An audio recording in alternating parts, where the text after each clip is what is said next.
me. I like that. When I was young, I had 2 pair of leaves. Besides that, the pinstripes and the gray. The one I wore on Mondays and Wednesdays. While niggas flirt, I'm throwing tigers on my shirt and alligators. You wanna see the inside? I see you later. Here come the drama. Oh, that's that nigga with the fake. Wow, why you punch me in my face? Stay in your place, play your position. Here come my intuition. Go in this nigga pocket, rob him while his friends watch it. And hoes clock it. Here comes respect. His crew's your crew, or they might be next. Look at they man eye, big man, they never try, so we roll with them. I stole with them. I mean loyalty. Niggas bought me milks at lunch. The milks with chocolate, the cookies, butter crunch, 88.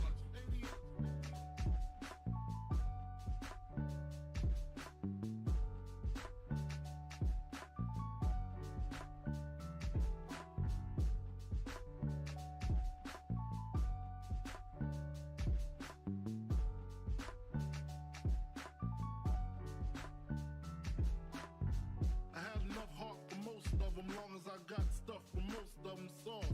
Even when I was wrong, I got my point across. They depicted me the boss. Of course, my orange box cutter make the world go round. Plus I'm fucking bitches ain't my homegirls now. Start stacking, dabbled in crack, gun packing. Nickname Medina, made the scenes, took my Ninas. From gym class to in-glass, pass off for global. The only nigga with a mobile.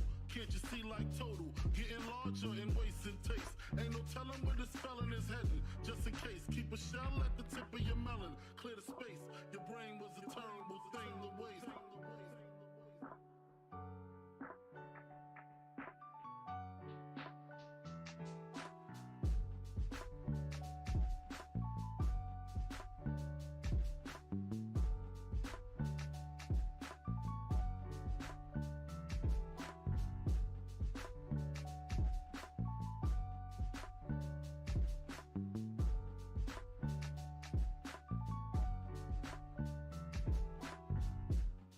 Realizing to master enterprise and I ain't have to be in school by 10.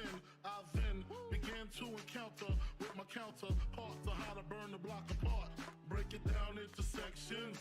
Drugs by these selections. Some use pipes, others use injections. Syringe sold separately. Frank the deputy, quick to grab my Smith & Wesson like my dick was missing. To protect my position, my corner, my layer. While we out here, say the hustler's prayer. If the game shakes me or breaks me, I hope it makes me a better man.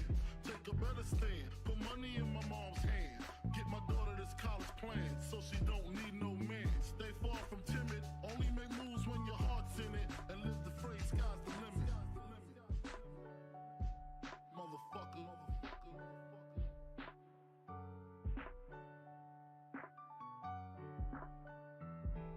88.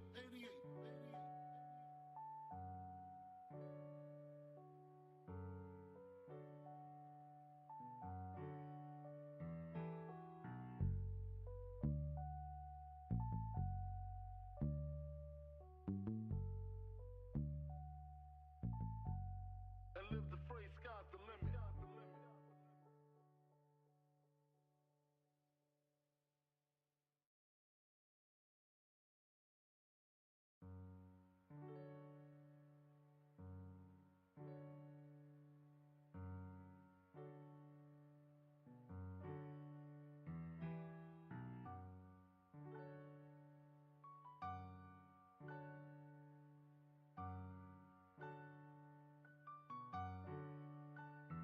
Take a better stand, put money in my mom's hand. Get my daughter this college plan, so she don't need no man. Stay far from timid, only make moves when your heart's in it. And live the phrase, sky's the limit.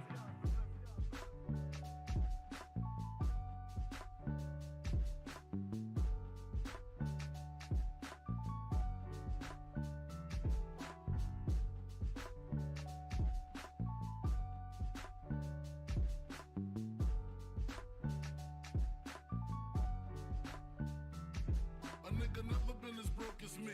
I like that. When I was young, I had 2 pair of leaves. Besides that, the pinstripes and the gray.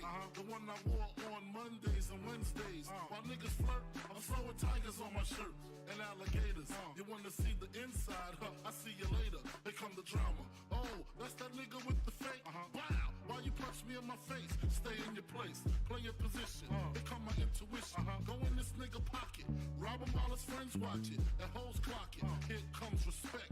His crew's your crew, or they might be next. Look at they man, big man, they never try, so we roll with them, stole with them. I mean loyalty. Niggas bought me milks at lunch. The milks with chocolate, the cookies, butter crunch, 80 lunch, 80 lunch.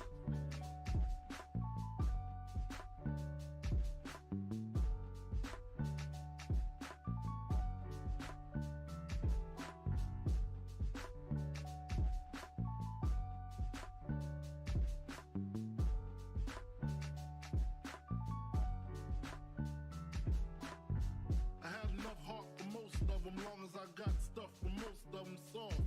Even when I was wrong, I got my point across. They depicted me the boss. Of course, my orange box cutter make the world go round. Plus I'm fucking bitches ain't my homegirls now. Start stacking, dabbled in crack, gun packing. Nickname Medina, made the scenes, took my Ninas. From gym class to English, pass off for global. The only nigga with a mobile. Can't you see like total? Getting larger in waist and taste. Ain't no telling where this felon is heading. Just in case, keep a shell at the tip of your melon. Clear the space. Your brain was a terrible thing to waste.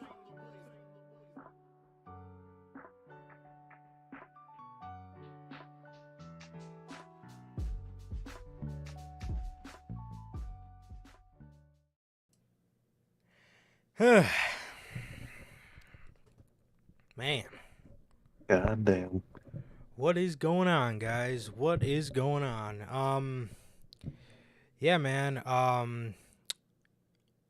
Shit. How's it going, guys? How's it going? Thank you guys for joining us here. Before we get into the intro, man, I just want to take a second and thank you guys for, as of a couple days ago. Hey, Bill, how's it going? Hey, Dad. As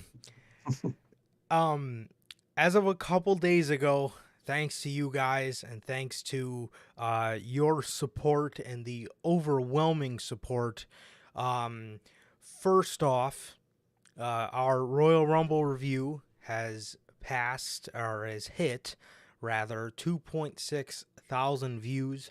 So I want to thank you guys so very much for that. And I also want to thank you guys so much for helping us pass 300 subscribers, man. I believe we are at 304 right now, and man, thank you guys so very much, man. So much. Truly, man. Thank you guys so much. All those who watch, all those who support, man. Thank you all, man. That shit's insane. Absolutely, man. Absolutely. And it is thanks to, and it is all thanks to you guys, man. Without you guys, there is nobody in chat. There is no, good views on a Royal Rumble review. There's none of that, man. Everything is appreciated, man. We do not take anything you guys do for us for granted.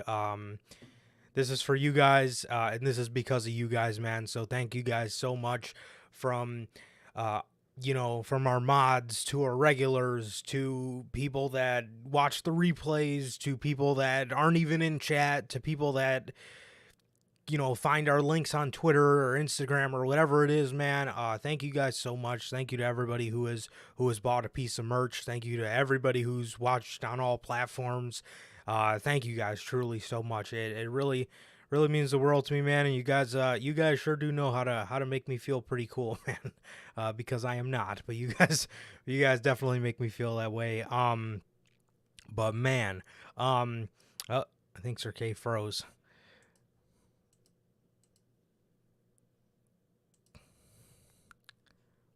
Golly. Give us 1 second. But regardless, as we wait for him to come back, yes, bro, thank you guys so much for the overwhelming support on the channel, man. Like I said, oh, there he is. Yes, you guys absolutely know how to make me feel very cool, even though I'm not. You guys really do. You guys make me feel really nice, man. So thank you guys so much. Like I said, this show is for you guys, and this show is because of you guys. So from everything I just mentioned, man, all the people, thank you guys so much. Thank you guys so much. And I guess cheers to 300 more, man. So let's keep it fucking going. We're not stopping anytime soon. And boy, we are just getting started, man. So man, yeah, so let's hop right into the intro, man. Let's hop right into the intro. What is going on, guys? We're back with yet again another edition of the Notorious podcast, man. This is episode 129 of Notorious Unscripted, man. And yeah, man, if this is your first time watching, guys, do not know how the show works, man. Every Monday we're on here after Monday Night Raw with Notorious Unscripted, and every Friday we are on here with the news at 4 p.m. Central, man. And with that, speaking of this past Friday's edition of the news, Sami Zayn versus Roman Reigns set for the Elimination Chamber. We go over how WWE views Sami Zayn as a setup guy. Setup Sami is the phrase I coined. Set up Sami. We talked about that and bunch of other topics, man. We talked about another Vince McMahon lawsuit. Sami, like I said, set up Sami, back at it again. AEW starting their own streaming service soon. Or at least the speculation of it, man. So if you guys did miss that, I believe that is episode 147 of the news. You guys can now watch that on all platforms, man. Anchor, Spotify, Google Podcasts, Apple Podcasts. And if you want to see it first, join us right here every Friday at 4 p.m. Central with the news, man. With that, man, if you guys have not got a chance to get your hands on some of the official Notorious Heels Podcast merchandise, you guys can now find this live on the merch shop. That is bonfire.com. Link is at the top of the description of this very video. You can find all 8 of these beautiful designs in more than just t-shirts, man. You have the Chicago flag design, the skyline design, the base logo design, the best kept secret to the IWC, the Riddler inspired design, the scratch logo, the only community that matters, the uncrowned kings of the IWC, and the Christmas merch, man. You guys can now find all 8, like I said, of these beautiful designs in more than just t-shirts live on the merch shop right now. Link is at the top of the description of this very video, man. And with that, if this is your first time watching, guys, do not know who we are here at the Notorious Heels Podcast. I am Johnny Mayhem, one half of the hosts of this very show. And as for the other half, we got my man Sir K here. How's it going, man? Going good, man. Going good. Just been chilling out, man. Been chilling out. Just been pretty normal lately, man. Been pretty normal. But shit, man. Yeah. Just waiting for Mania, I guess, at this point, man. But like Durante usually asks, man, whether he's coming in later or in the replay, man. Like, how's the family? How's life? How's the family? Family's good, man. Life's good.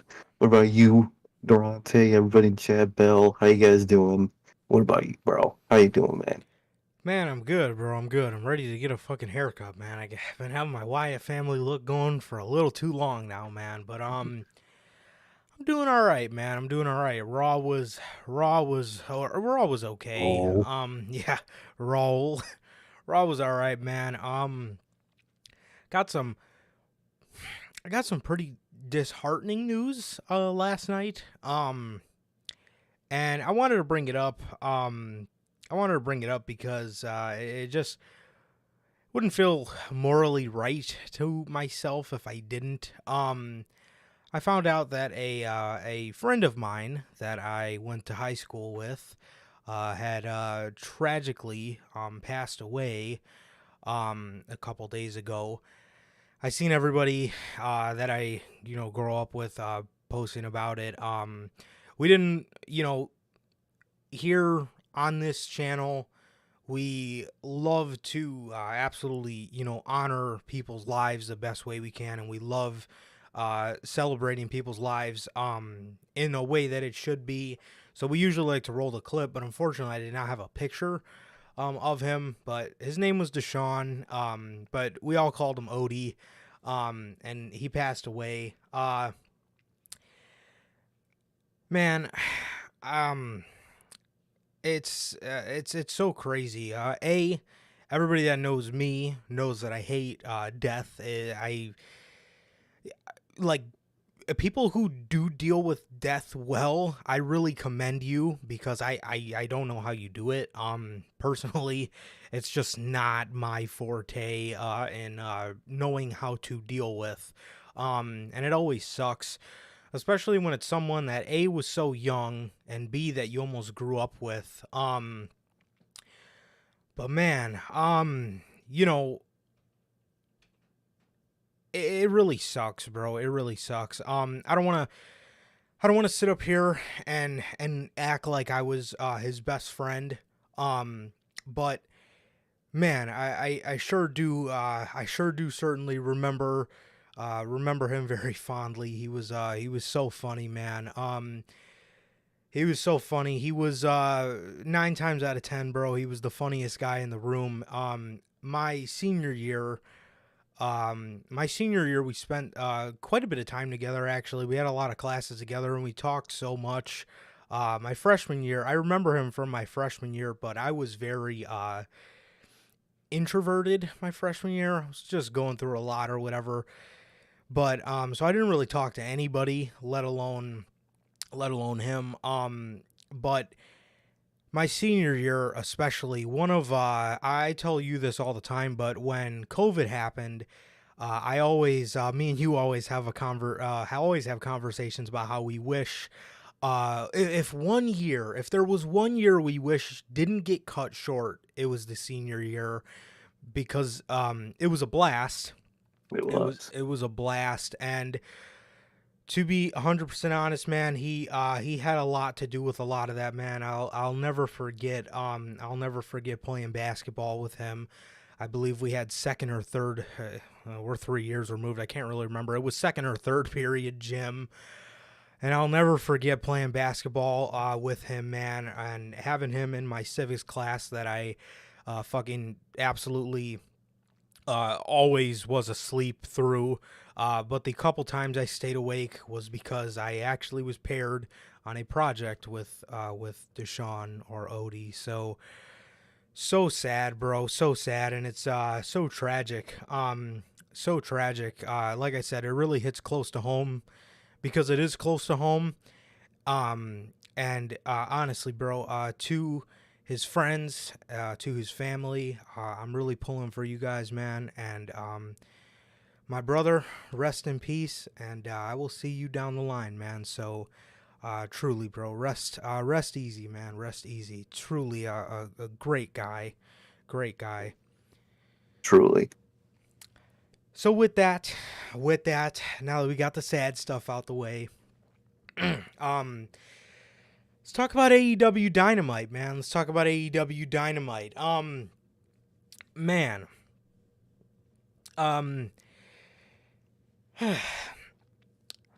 so this episode of AEW Dynamite opened with. So, first and foremost, this was a very wrestling heavy edition of AEW Dynamite, man. It was a very wrestling heavy edition of AEW. Man, the show opened up with Jon Moxley versus Adam Hangman Page. Yo, what is up, Durante? Also, completely forgot to mention, I will absolutely never forget him trying to run around the court in those huge Balenciaga shoes he used to wear.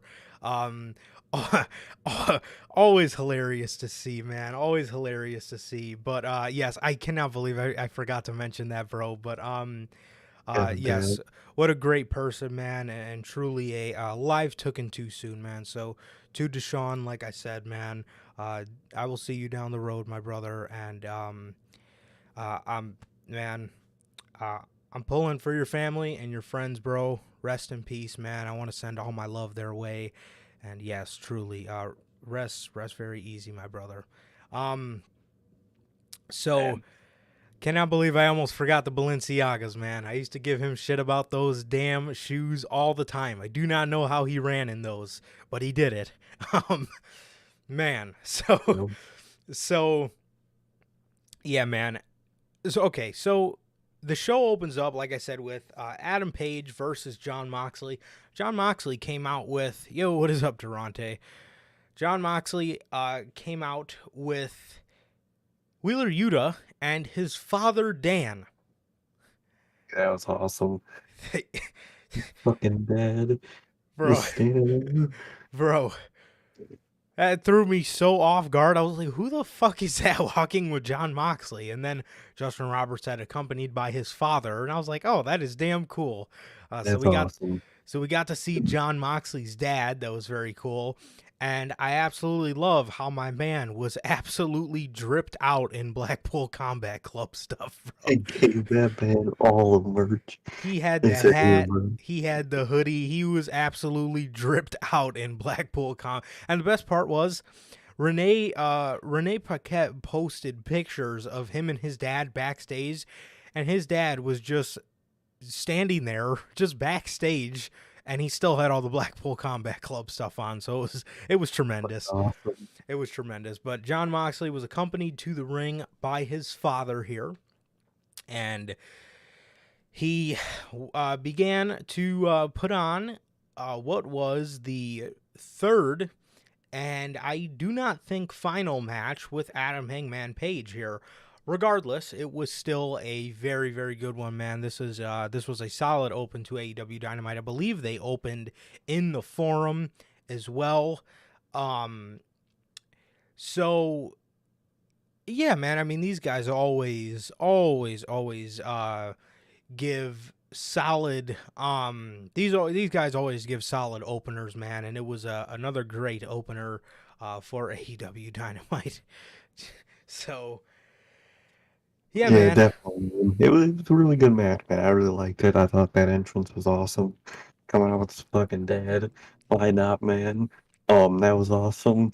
And the match was a really good match, man. I really liked it a lot, man. I think they're definitely setting up a fourth match by the way that ended. And by the way they, were still looking at each other and wanting to fight still. I think we're getting number 4. Absolutely. Absolutely, man. So Jon Moxley ends up beating Hangman Page in this match, actually. Hangman had in the Bulldog choke as Jon Moxley would then roll him over into the cover. And that was how he beat Hangman Page in the third match. So I want to say this is the trilogy, but I don't think AEW counts the first one because the first one was, cut short, obviously, by Adam Page's injury. So Jon Moxley gets the pinfall. He gets the roll up. Adam Page is pissed. Claudio and Wheeler Yuta come out and they are separating Jon from Hangman, and these guys, although they were pissed at each other and they're throwing up middle fingers and Wheeler and Claudio are trying to back them off, nobody is hitting each other. So you can almost see a little bit of a mutual respect here between these two competitors. Even though things do get a little heated, there is a little bit of sportsmanship with these guys actually staying separated. So I thought that was a really great touch. I really like that. And and I think it's going to call for another another match, a fourth match, or maybe even what could be a third match if AEW internally doesn't count the first one. Truly, man. Truly. I think so, man. I think so. And I like that a lot, man. It doesn't even feel like we've gotten that many matches from them so far. Oh, I know. Yeah, they've all been great. Yeah, absolutely. Yeah, they have really all been great, man. So after this, for whatever reason, we have the Bunny challenging Jamie Hayter to an eliminator match, or a WWE Championship match booking match. So, Be the um, champion, you get the match. what One of the the fuck? worst things ever What invented. what is that? Why would you ever want your champ to lose? Whatever. While they're in the back, while they're in the back, the Tron starts playing, and Scott Hall and Soraya and Tony Storm are beating up Britt Baker as AEW's lame attempt to make these women feel like the fucking outsiders. What is going on? Why did they do that? Dude, I seen a clip of them. I seen a clip of them on Rampage. And they were spray painting the Renegade Twins' stomachs. They were spray painting not NWO, they were spray painting L's for losers. Okay, since when is fucking Soraya and Tony Storm, Scott Hall and Kevin Nash? What? Why are these being bricks for no reason? Why are they spray paint shit? At least maybe make your own version of being an asshole. I don't know, fucking. You guys are TV 14. Set their fucking rental car on fire or something. Fucking smash up their fucking locker room or something. What? You just Dude. spray paint shit. Dude, what the fuck? Why are they so mad for? Like, what's going on here, man? I don't know, bro. After Rampage, the spray paint, I would say TNA's Beautiful People, Angelina, Love, and Velvet Sky. I personally wouldn't be too knowledgeable about that. We'd probably have to ask manager Logan. He was more of a TNA guy. The only about as close as I got to TNA as a kid was watching YouTube clips. So that was about it, man. I wasn't really too.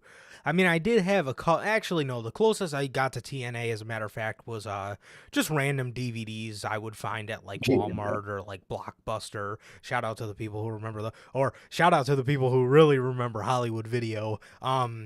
So yeah, just that's probably the closest I've gotten to TNA. I do know who Angelina Love and Velvet Sky are, but I did not know about their spray painting antics. Bro, why are they so mad, bro? Like, what? What are you mad about? Y'all are the winners. I mean, Tony Storm's kind of a loser, but still, you're hanging out with the winner. Who Dude, cares? I mean, I'll hold a little bit of my judgment because there is a segment later in the night, so I feel like, you know, it'd be better for me to just deep dive into that after we talk about that segment. But like, what? I don't understand this at all, bro. I don't understand this at all. But here, they did not spray paint Britt Baker, but what they did do was they beat her down as they were screaming in the microphone or screaming in the camera. Just being heels. I don't know, man. I don't. It's like, so it's weird because like maybe Britt with Jamie going in a babyface direction wouldn't sound so bad, but at the same time, like if you're planning to bring Mercedes in, Mercedes is not gonna be a heel because the people are just gonna fucking love her. Also, Soraya, I don't know if it's time for people to like. I don't know if it's time for like people to start hating on Soraya or for her to be in like a heel scenario. Yeah, like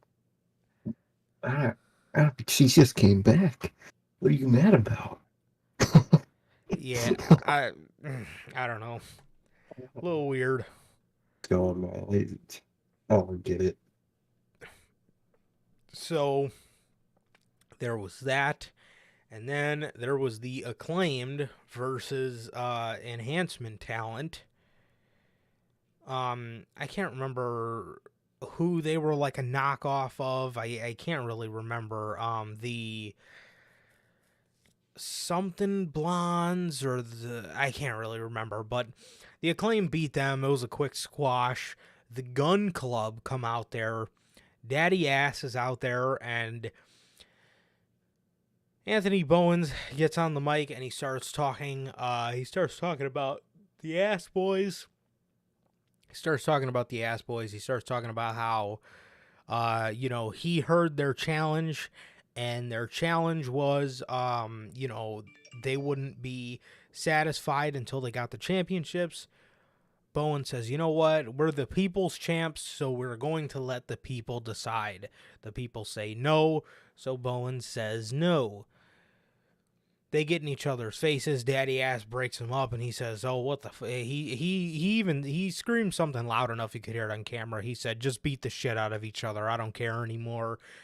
He goes to walk away, and Austin says, "You're just going to walk away like you did to us your whole childhood? Are you just going to walk away and revert to prescription pills again?" And I was like, "Go, damn." Bro, airing out the grievances. I swear to God. So Daddy Ass comes back in the ring, gets in his face, and he says, "You know what? You want your title shot next week." He tells them that he's disappointed that they have become such entitled pricks. It's so weird. They don't even acknowledge them as being a part of the firm anymore. They're just the Guns. No, they're already just the Guns. Firm failed, bro. The group's a failure. You could literally have picked any other tag team to pick to be an up-and-coming tag team in your company. A team I really like, I think, could just use, now they need a name change, but, a team that could have just been so great in one of your, up-and-coming tag teams is fucking Bear Country, bro. I think you put a little bit of production value into them, and you actually, make it look like you fucking care about how they look and how they're perceived on television and stuff. They could be a really unique tag team, similar to what the War Raiders were in Black and Gold NXT. So, but no, it's the Guns. Don't make sense, bro. I really don't see what they see in that tag team. Seriously, bro, you got fucking Isaiah Cassidy here fucking moaning in Kenny Omega's ear. Meanwhile, Private Party has done nothing in AEW. Okay. Nothing. Literally nothing. I don't get what's going on here. I don't either, man. So Daddy Ass gets in the ring and he says, and he told them that he was disappointed in them for becoming such entitled pricks. And he told them, "You know what, man? You want your title shot? You got it." Also, in the middle of this promo, the fucking mic went out again, so Bowens had to give him another mic. Golly, what's going on with these mics, bro? Yeah, same. Just get some new fucking mics. What the hell going on? What is going on, dude? This fucking... Jeez, man. So... After Billy Gunn said that, Bowens and Caster kind of looked at him like, "Yo, what the fuck? What are you doing?" What are you doing, bro?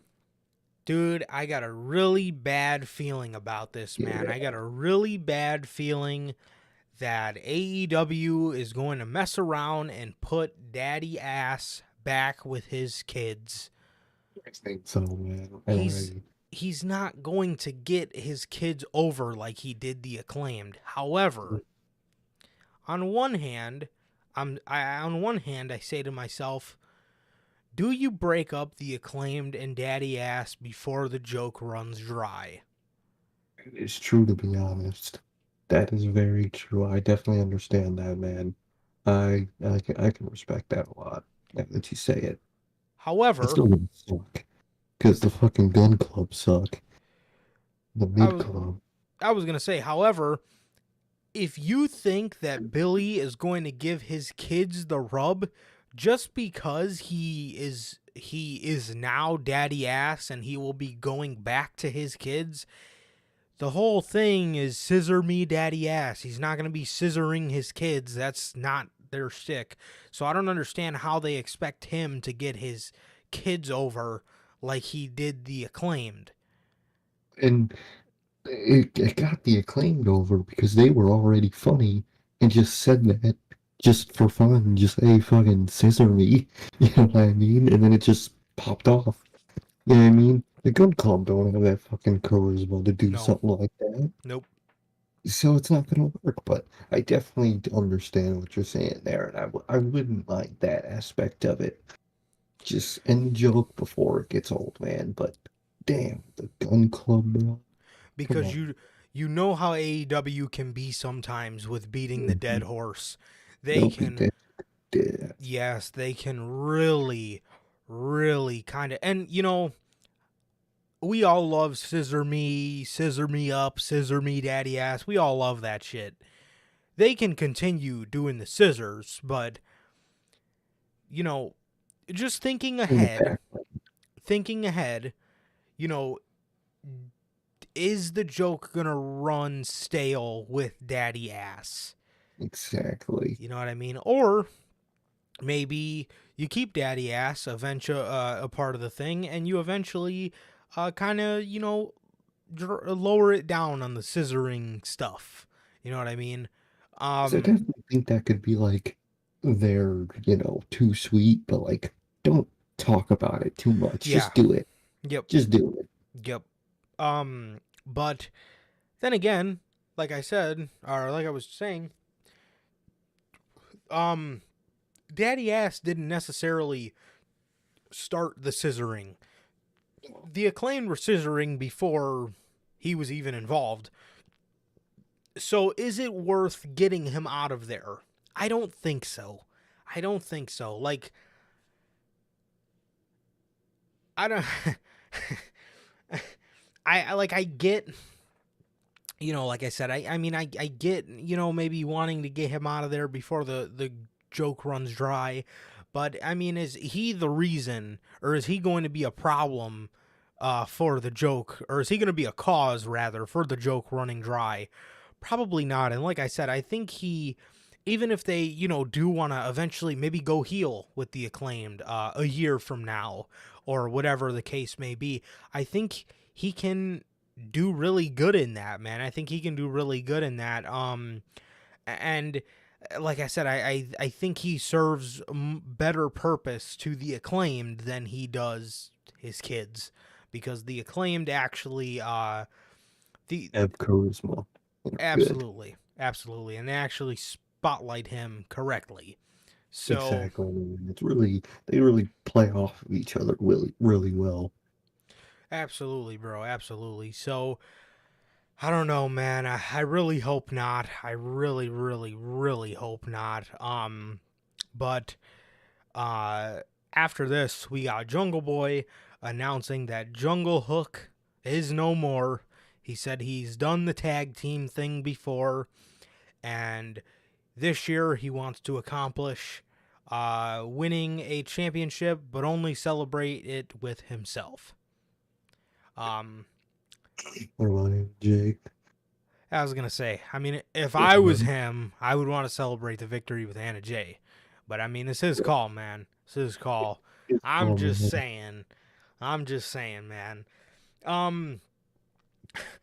After this, we got Konosuke Takeshita versus Brian Cage with Prince Nana. Man. I will say, I absolutely love that Takeshita relocated to the United States, man. What an amazing pickup for AEW. Some guy who was just a kind of, you know, yeah, basically seasonal talent, man. Now we get to see him a lot more, man. And if this week on Dynamite is a look into the future, this man Takeshita looks like he could be, and I think everybody wants it at this point, he could start picking up some victories pretty soon, man. However, I do like that they started him off losing. I think it will give the fans even more of a reason to get behind him, because we all watched him grow from being a guy who was put on the show to help AEW talent get over, then to a guy who was signed by AEW, but he was still helping put people over and still being put in there for good matches and stuff like that. Now to then ultimately go to a guy who actually starts getting some wins of his own on AEW Dynamite. That is why we love professional wrestling. One of my favorite things about professional wrestling, and if I'm speaking for the wrestling fan, I would think I'm speaking for a lot of us. Watching somebody grow in professional wrestling is absolutely second to none.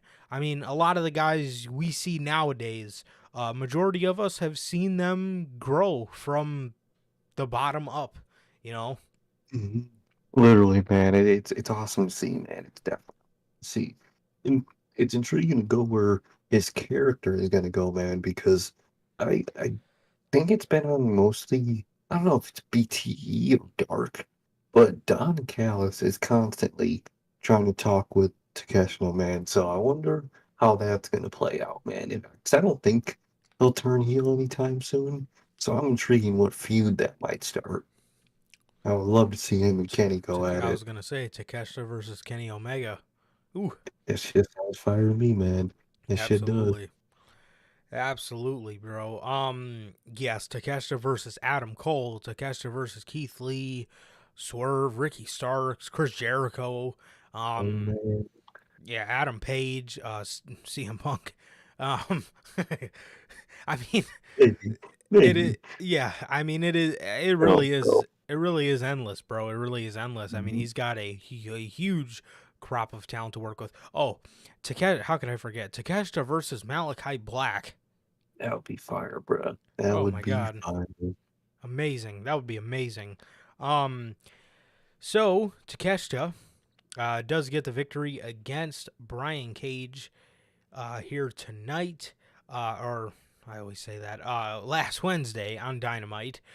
He gets the victory against Brian Cage in what was a damn good match. Brian Cage is really living it up his last couple weeks in AEW. Man, he's been lighting it up. He's been lighting the world on fire. The only thing is, if his AEW contract does run up, I'm interested to see how they get the trios titles off of him. That's true, man. That's true.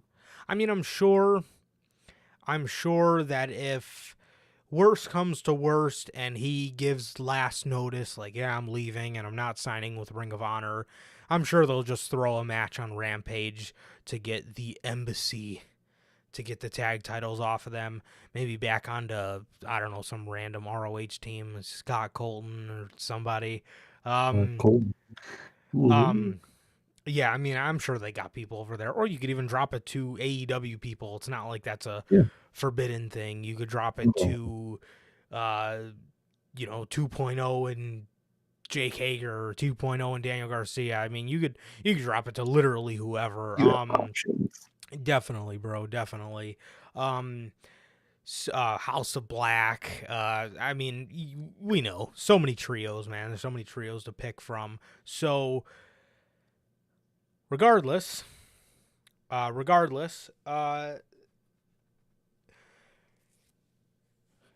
Daniel Garcia and Sammy Guevara and Chris Jericho announced the what they call it, the Garcia Guevara Gauntlet. It's basically Ricky Starks running the gauntlet, and if he runs the gauntlet successfully, he's going to get a shot at Chris Jericho, I'm assuming at Revolution. So,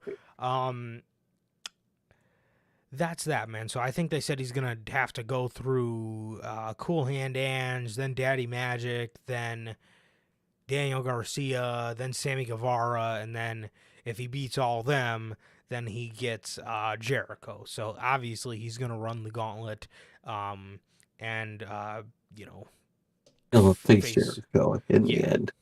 definitely, man, definitely. So that was that, man. I mean, um, normally I would hate on it. Honestly, to be honest, though, if WWE were to give us a gauntlet match right now, or if they were to book a gauntlet match for next week, I wouldn't hate on it right away, because what I will hate on is the Vince McMahon gauntlet match. His gauntlet matches were just so... It was always like the first guy who, like, honestly, one thing I love, like one tradition I really, really love, and I actually hope Triple H does it just one time a year. One, I really mean that, one a year. Do the Elimination Chamber gauntlet, where you just have the guys run through the gauntlet. Yearly, once a year for the Elimination Chamber. They did it the 1 year with Seth, and it got him super, super over, and then 2019 came, and man, that was that Kofi year. Tag team gauntlet, Kofi gauntlet, another Kofi. They hit that fucking button so much, and then they had the Elimination Chamber. Oh my lord. Oh my lord. They pressed a light on that shit. Yes, they pressed that gauntlet button so much. But it's been a while since we've gotten one. So like I said, if WWE were to announce one for next week, especially under Triple H, I wouldn't hate on it. I wouldn't even hate on it if AEW did it. So I'm going to see how this plays out first, man. But I don't know.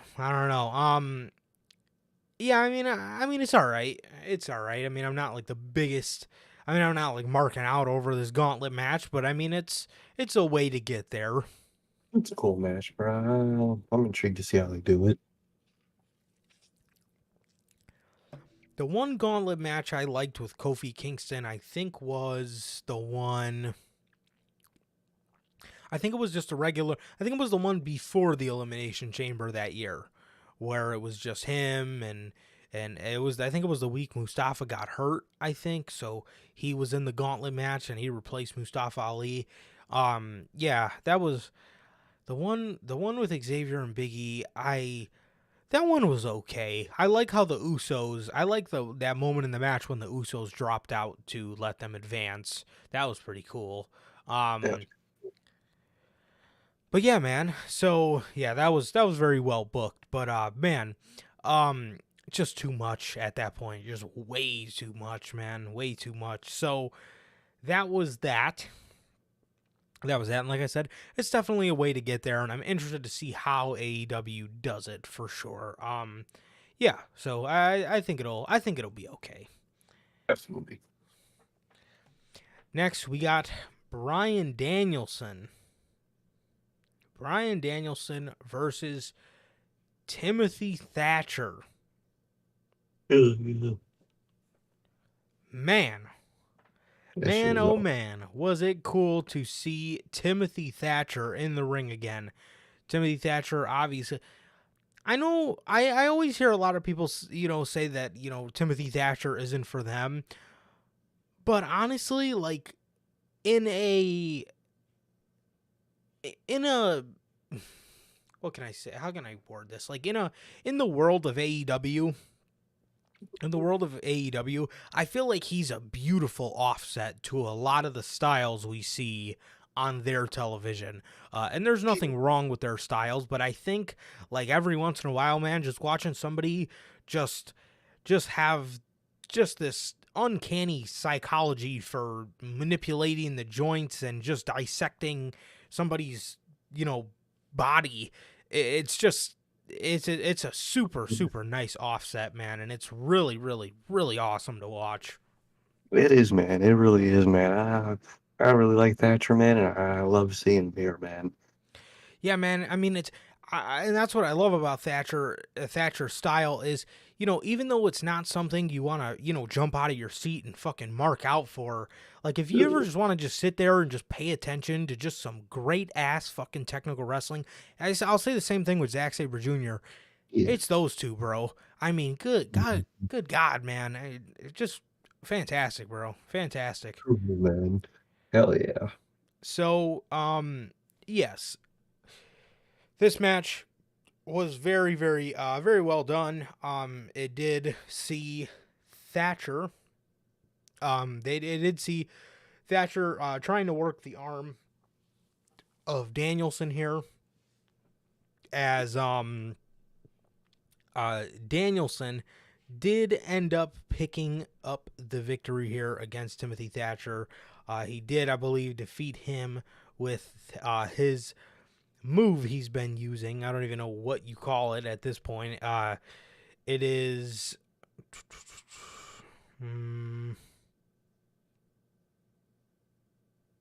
Oh, never mind. Yes, that is correct. He beat him with a Busaiko knee. So that was his running knee. He does, man. He did beat him with that for whatever reason. I thought, oh no, I was thinking of the week before he beat the guy with his little Gargano escape STF move. Yes, my apologies. But yes, he beat him with the running knee. He beat Thatcher with the running knee this week, as in the middle of the match, MJF went to run down, and Takeshita, or a hooded man, stopped MJF, and it ended up being Takeshita. So, in the back, we go right to the back after this, and MJF is fighting Konosuke Takeshita in the back as security breaks them up, and Renee Paquette jumps in the middle of them, and she says, hold on a second, guys. I'm getting word from Tony Khan that next week it is going to be Konosuke Takeshita versus MJF. MJF starts freaking out. I kept seeing this a lot. I kept seeing a lot of people say this, and it's so true. Why does Renee Paquette have to be put in these situations to stand in the middle of two grown men fighting to announce a match? This is exactly why we need a general manager. Oh, dude, I swear to God. It really is. Somebody who is respected and somebody who could lay down the law. Sorry, what were you going to say? No, yeah, basically that's just a respected ass person who's fucking tired of putting up with shit like that. Walks in between those two. I was like, yeah, you two are having a match now. Shit like that, bro. And I like just say he's absolutely Tony Khan's guy or something. If you don't feel like you're being a general manager. Absolutely. Tony Khan's right hand man. Absolutely. Dude, and also I think it can call for some really, really cool stuff. Like the way MJF gets pissed off at Tony Khan, I think giving MJF somebody physically that he can scream in their face and just get pissed off at him for putting him in situations he doesn't want to be put in, like this situation here, fighting Takeshita, I think it would be wonderful. I will, again, I know he doesn't want to retire just yet. I know he's got a little bit longer left on his contract, and I believe he debuted in December of 2020, so maybe his contract's up in December of 23. But dude, Sting, wipe the face paint off and just put some sunglasses on him. I think he could be a really badass general manager, dude.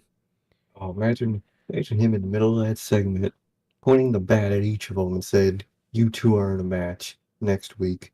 That shit would be fire, bro. Wonderful. It would be wonderful. Yes, it would be absolutely incredible. But I mean, you got quite a few people there who can do it. Mark Henry is another one. Mark Henry. I mean, it gives him a little. Who? Oh, oh fuck no! Oh my god. Oh my God. Yes, Mark Henry, very respected. He could threaten to put people in the Hall of Pain. So actually, I don't know if he can use that intellectual property, but so say some shit he's not allowed to. Yeah, I'll put you in the Hall of Pain. WWE's just like, hey, bro, you can't say that. We own that. But yes, Mark Henry is another one that I think would fit pretty well into that role. I don't know. I'm sure there's more. Of course, I can't think of them right now. But yes, you guys get the point. So, yeah, man. So that got confirmed for next week, and then your favorite part of the show, my favorite part of the show, Mogul Enterprises. It's Mogul Association. Mogul. I can't think of any more fucking words. Whatever they are. Mogul Enterprises here. They swear. I absolutely love calling them everything but Mogul. What's their actual name again? Mogul Affiliates? Mogul Associates are here. Mogul Associates here, and man, they are in the back, and they are talking about their absolute hatred and despise for the Rhodes family. How does that make any fucking sense? Where did this come from? Where? Like, hate them. what? What? I don't know what I'm like. What? What? Where does any of that come from? Where does any of that come from, bro? I don't get it whatsoever. But the best part was, and this is why this was my favorite part of the show. Swerve goes, "Isn't that right, Parker?" Parker's like, "Yeah, Swerve." And he goes, "Ain't that right, Trench?" Trench? Oh, man. They done did it. What? Dude, I knew it was gonna be some stupid fucking name. Trench. Trench. Fucking wrench over there. Like what? Dude, that shit's ass, bro. Fired. Who cares, bro? Fucking Trench.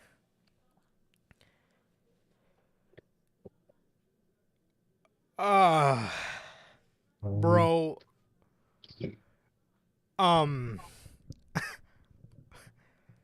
What? No. Break this group up, It's bro. really good. Mogul Associates has failed. Dude, they really have. Mogul Entertainment is just not it, man. It's really, really not it. So he went from being the big freak to Trench. Wrench. Wow. Good lord. Wow. Yeah, that's a good guess, Belle. She says probably watched the Rumble and is jealous that Rhodes is headlining Mania against the biggest name in the business right now. I don't know what the fuck Swerve has against Cody Rhodes and Dustin Rhodes and Dusty Rhodes. I don't know I don't know what's going on. I don't know why he hates the Rhodes family all of a sudden, and I do not know where the fuck Keith Lee is, man. How long are we gonna wait for Keith Lee to come back, man? I mean, what's going on? What the hell's going on, man? I don't know, man. I don't know. Yeah, I don't know, dude. But there it is, man. Like we said, it is official, and the name is Trench. It's garbage. Trench. Golly. Bruh. Oh, man. Nothing like Lars Sullivan painting his face to get back in the wrestling business. I tell you. Swear to God. So, yeah, man. Trench is here on the scene in AEW as that was one of my highlights of the show. I absolutely laughed my ass off after I found out that they actually fucking named this guy Trench. God damn. What made you look at him and say, man, Dude, well, it's a Trench. what? Let me think. What does this guy embody to me? Trench. Trench. The fuck? Oh my God! Why did you not put Swerve in a group with two wrestlers? Why did you put him in here with two guys that cannot wrestle? At least Trench. I mean, Parker is one thing. I feel like Parker can have a lot of room for improvement, but fucking Trench, bro. oh Come man, on. not it, dude. Why is this group a thing? Why I is swear this to group a God. thing? Why did you not? Again, I stress, Isaiah Cassidy is moaning in Kenny Omega's ear. Why is Private Party not with them? Not to mention,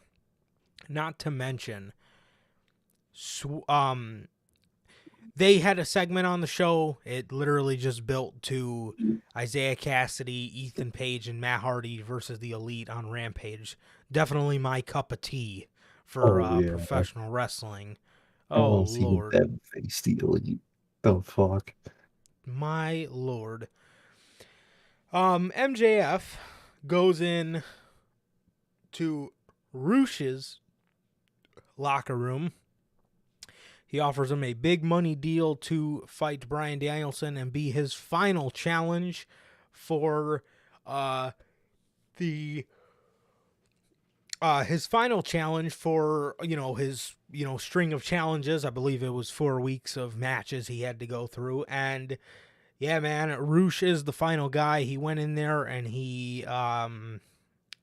Rush called him Pero, which means dog. And then MJF called him Pero at the end of it, as there actually is a Pero in the room, and it is Pero Peligroso. Dangerous dog. Lance, Preston Vance, whatever. I was going to call him fucking Vance Archer. Preston Vance. Whatever. I don't know, man. How you feeling about this last challenge? Roosh? Yeah. I like it. I mean, I think they could have got someone a little more outside of AEW, maybe. That's what I like about these type of gauntlet things. Yeah. Usually you'd get people outside the company to come in for a while. But I like Roosh, and I think this could be a good showcase for Roosh. Someone who they really haven't showed much of. Yeah, I like Roosh a lot. I like Roosh a lot too. However, Roosh has been one of those guys that is kind of like never featured on AEW television, and he's kind of treated like a nobody, even though he's very good. So that was what I'm sitting there like, damn. I'm like, Roosh is the final guy? The guy that you've portrayed to us as kind of really nobody? You know, I mean, he's in this useless faction. He's with fucking Pero Peligroso. They're probably not getting Andrade back for all we know. And I don't know, man. I don't know. It seemed a little weird. Seemed a little weird to me, but I mean, I don't hate it. You know, it's going to be a great match. I'm not complaining about the match quality at all. It just kind of threw me for a loop. I'm like, damn, you went out to get Timothy Thatcher. You went out to get Takeshita, bring Takeshita back. I believe that was one of his first matches back. You know, you got Bandito. You got these guys that we don't really see too much on AEW, or, you know, guys that, you know, maybe Danielson wouldn't be too familiar with on how to beat necessarily. Why wasn't Thatcher saved for last? I mean, Roosh seems like a guy in the middle of that, man. He doesn't seem like the final boss. No, he really doesn't. That's a really weird choice. Definitely. Oh, is Roosh the last one? What's up? Would Roosh even be the last one, though? Yes, February 8th is his last, which is, well, since we're past midnight, tomorrow. I thought MJF said every week till Revolution. No, in his one promo, I believe he said he had to beat all his challengers up until February 8th. That was a random ass date. The fuck? Yeah. Well, I assumed it was still going. I think I think they wanted to do that to give them a I guess like a solid month build instead of just true. You know, having Danielson fight in matches. Plus, you don't want him you don't want him wrestling too much before he has to wrestle a 60-minute Iron Man match. So it's very true. Yes, but yeah, I mean, Roosh as the final boss? Eh, That's kind of weird. That's kind yeah. of weird. You know, like, So, hey, don't get me wrong. Roosh in the middle of it, oh well. Oh well. You know, that's a great match. It's a great test for Brian. But the final boss? Roosh? Huh? come on, man. Like, it was like in a Jericho one. Why? Wasn't the Why? final boss Wardlow? Like, what? Literally. Like, why? I don't get it, man. I don't get it. Meanwhile, they had Nick Gage as the second opponent. Why wasn't he the fucking last? You Nick had Gage. Juventud Guerrero after Nick Gage. What? Seriously, that's Like, true though. he should have been last. Nick Gage should have absolutely been last. You should have started with, Sean Spears like they did. That's a good start. Then you throw people for a loop, give them Hoovy, something, in the middle of it. Then you do Wardlow, and then you do Nick Gage. You don't fucking. I mean, come Exactly. on, man. This shit don't make sense. Especially because, you know, one week he's wrestling. Hoovy in a throwback to WCW match, and the week before that he was getting fucking sliced up with a pizza cutter and getting whacked in the back with light tubes. Literally, Like, bro. that's the What? final boss. Like, what are we doing here, man? Don't make sense. No, not at all. The next match, bro, is 49-0 Jade Cargill versus Red Velvet. Red Velvet is number 50. She is. They just won the match. Um, Welcome to Jade Cargill. Red Velvet, I will say, kind of look like she put up a little bit of a fight, at least more than fucking Athena did, which is absolutely mind-blowing to me. How do you have Red Velvet put up more of a fight on Dynamite than Athena on pay-per-view? Make that make sense. It doesn't. So, Jade is wrestling Red Velvet here. Red Velvet attacked her before the match started. The match ended up getting started, man, and I don't even know who Jade Cargill's with. I guess that'd be her one baddie she has left. I don't know why they broke this group up so quickly. I mean, I'm not really complaining. It wasn't, the group wasn't necessarily, lighting the fucking world on fire. But,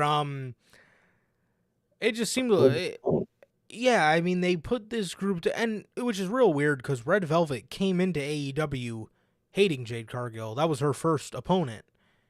Then she's just in a group with her, and now she hates her again. Why is the championship created, man? Why? I don't get it. And she didn't even win the damn thing. So if you give up the argument, well, she joined the group to get close to Jade so she could beat her, she fucking lost. She looks like a dumbass now. Absolutely. I don't get it, man. I don't know where they're going with this shit. No, man. So she gets 50-0, and I think I sit in the boat with a lot of other people. This is one of Layla Gray, that's her name. I sit in the boat, I think, with a lot of other people in saying that this is one of the most underwhelming, or maybe not underwhelming is the right word, but just uneventful duds of a championship reign I've ever seen in my entire life. I don't know how you hold this title for over a year, and I genuinely cannot name one great match that you've been in. No, I really can't. Out of 50, I can name a good one. I can name one that's decent. Can't name a great one. No, it doesn't exist. It doesn't exist. It doesn't make sense. Absolutely horrendous. Get this fucking championship onto somebody that can actually do something with it. Literally. which is absolutely insane to me. Why you went with Ruby Soho over, or why you went with Jade Cargill over Ruby Soho in the TBS final. Ruby Soho is somebody who can actually wrestle. She is somebody who actually has a connection with the audience.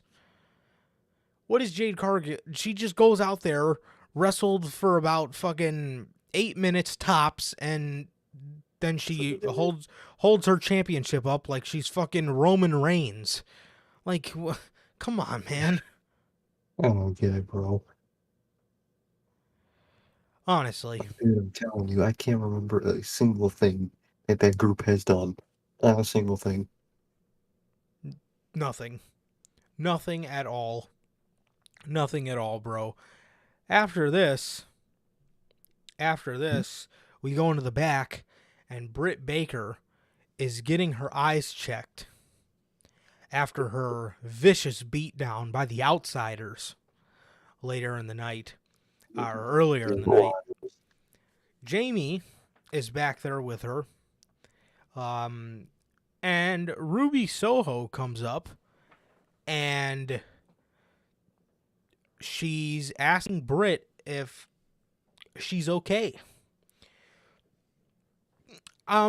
Is it just me, or does Britt seem more tolerable? She has been, man.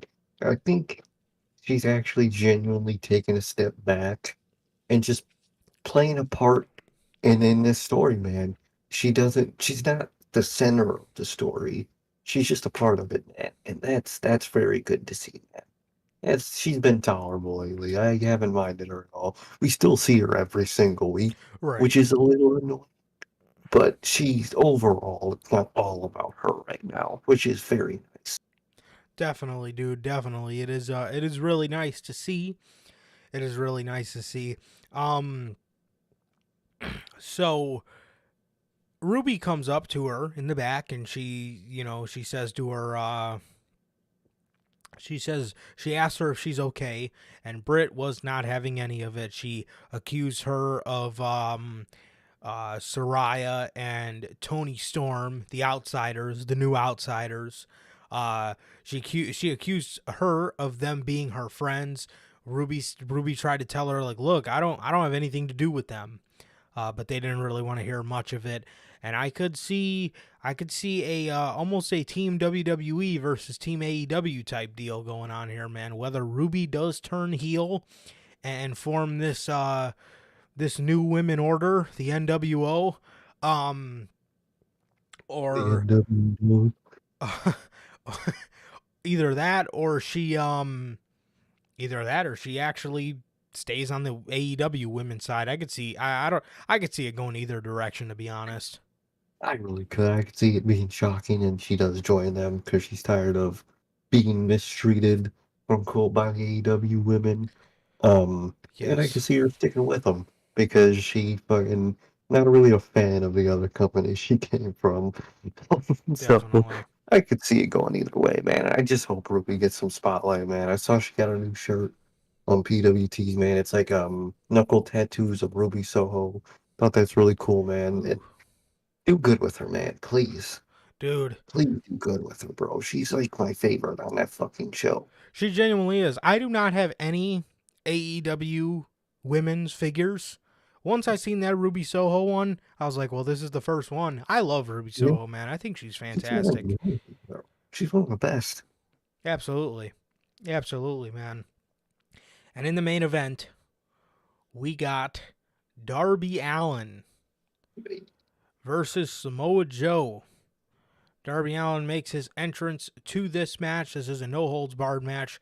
He makes his entrance to this match with a thumbtack hoodie. As soon as he took his hoodie off, and I got to seeing what he was wearing, I was like, oh man. Oh So God. the first thing he does is he jumps back first into Samoa Joe. Oh my lord. Good dude. That man is nuts. I love it.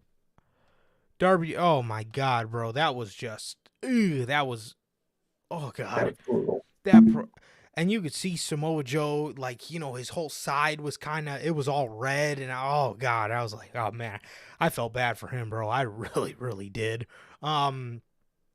So, um, these guys, put on a fantastic match. This was one of the most brutal matches in AEW history, man. I will say. Oh, bro, it was fucking insane, bro. Just the shit they were pulling out. Man, dude, when people cut the ring open to hit people on those boards, man, that's one of my favorite spots, man. I love how nobody does it that much. Yes. It Oh was yeah. They did it a couple times in that Gargano and Ciampa feud, which I loved, and they've done it. I think they said they only done it one other time in AEW In on AEW, commentary. yep, they did. Yeah, they said they did it one other time. Man, and me and you had the pleasure of actually, well, displeasure of Johnny Gargano, but the pleasure from the live audience of seeing one of those spots live, and man, Just oh, heard the thud of it's. fucking Gargano's head. I can only Oh, imagine what it's like to be there for one of those exposed concrete spots.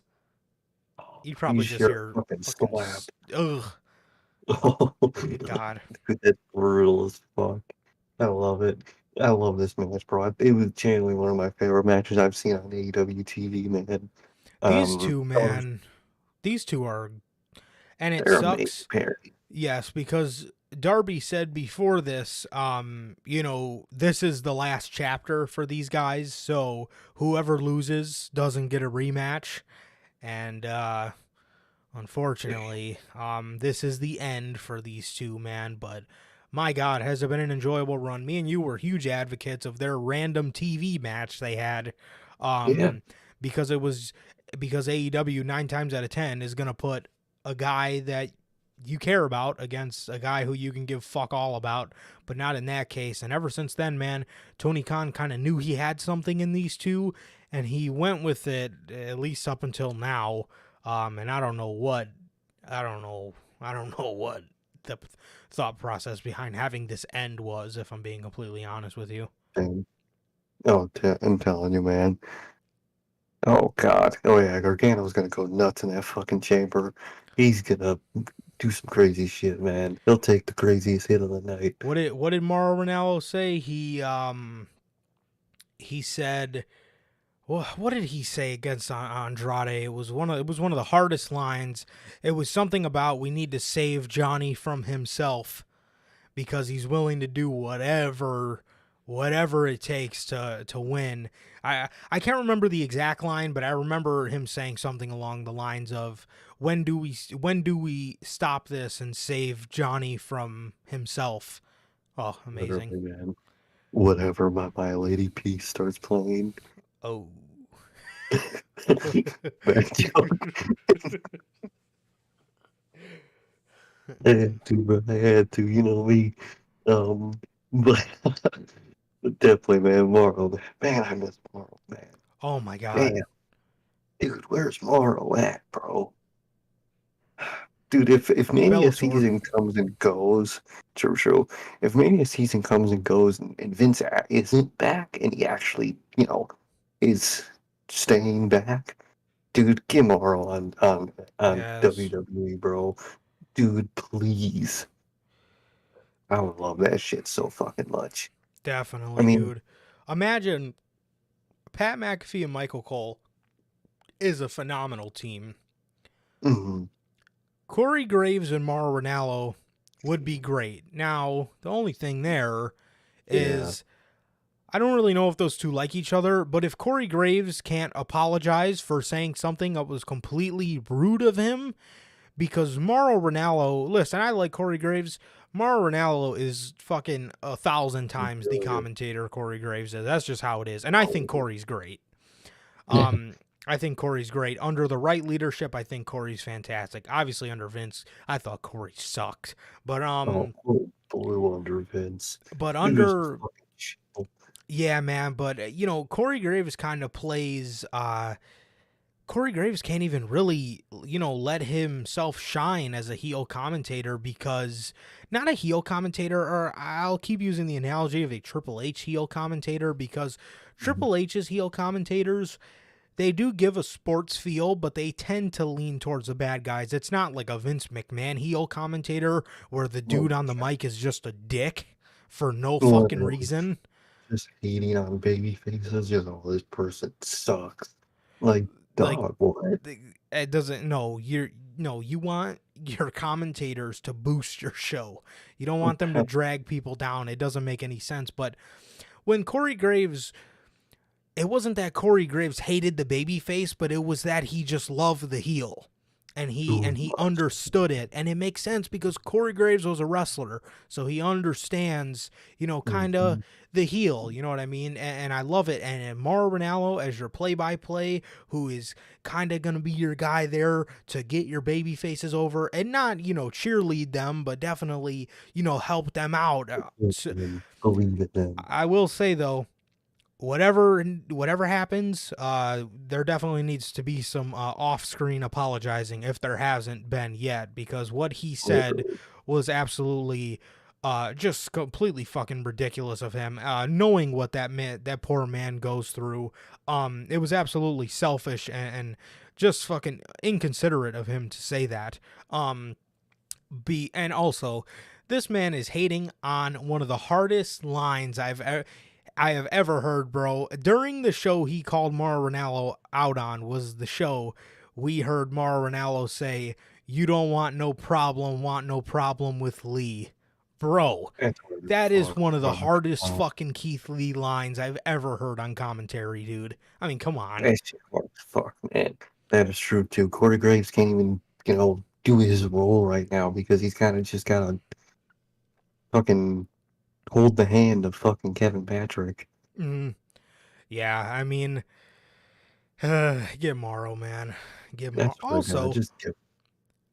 Mhm. what what happened to Wade Barrett? Was he on SmackDown? I can't remember. I don't think so. No, he was always on NXT, right? Well, they moved him to SmackDown, but now that Pat's back, I think he's still doing SmackDown. I don't think Pat returned to SmackDown. oh well, huh? Yeah, I Maybe think he was Pat's just only gonna do the pay-per-views, which I don't yeah, mind. yeah, that's okay. I'm fine with that. I mean, I watch all the pay-per-views, so I mean, Yeah, I'll still get to exactly. hear them.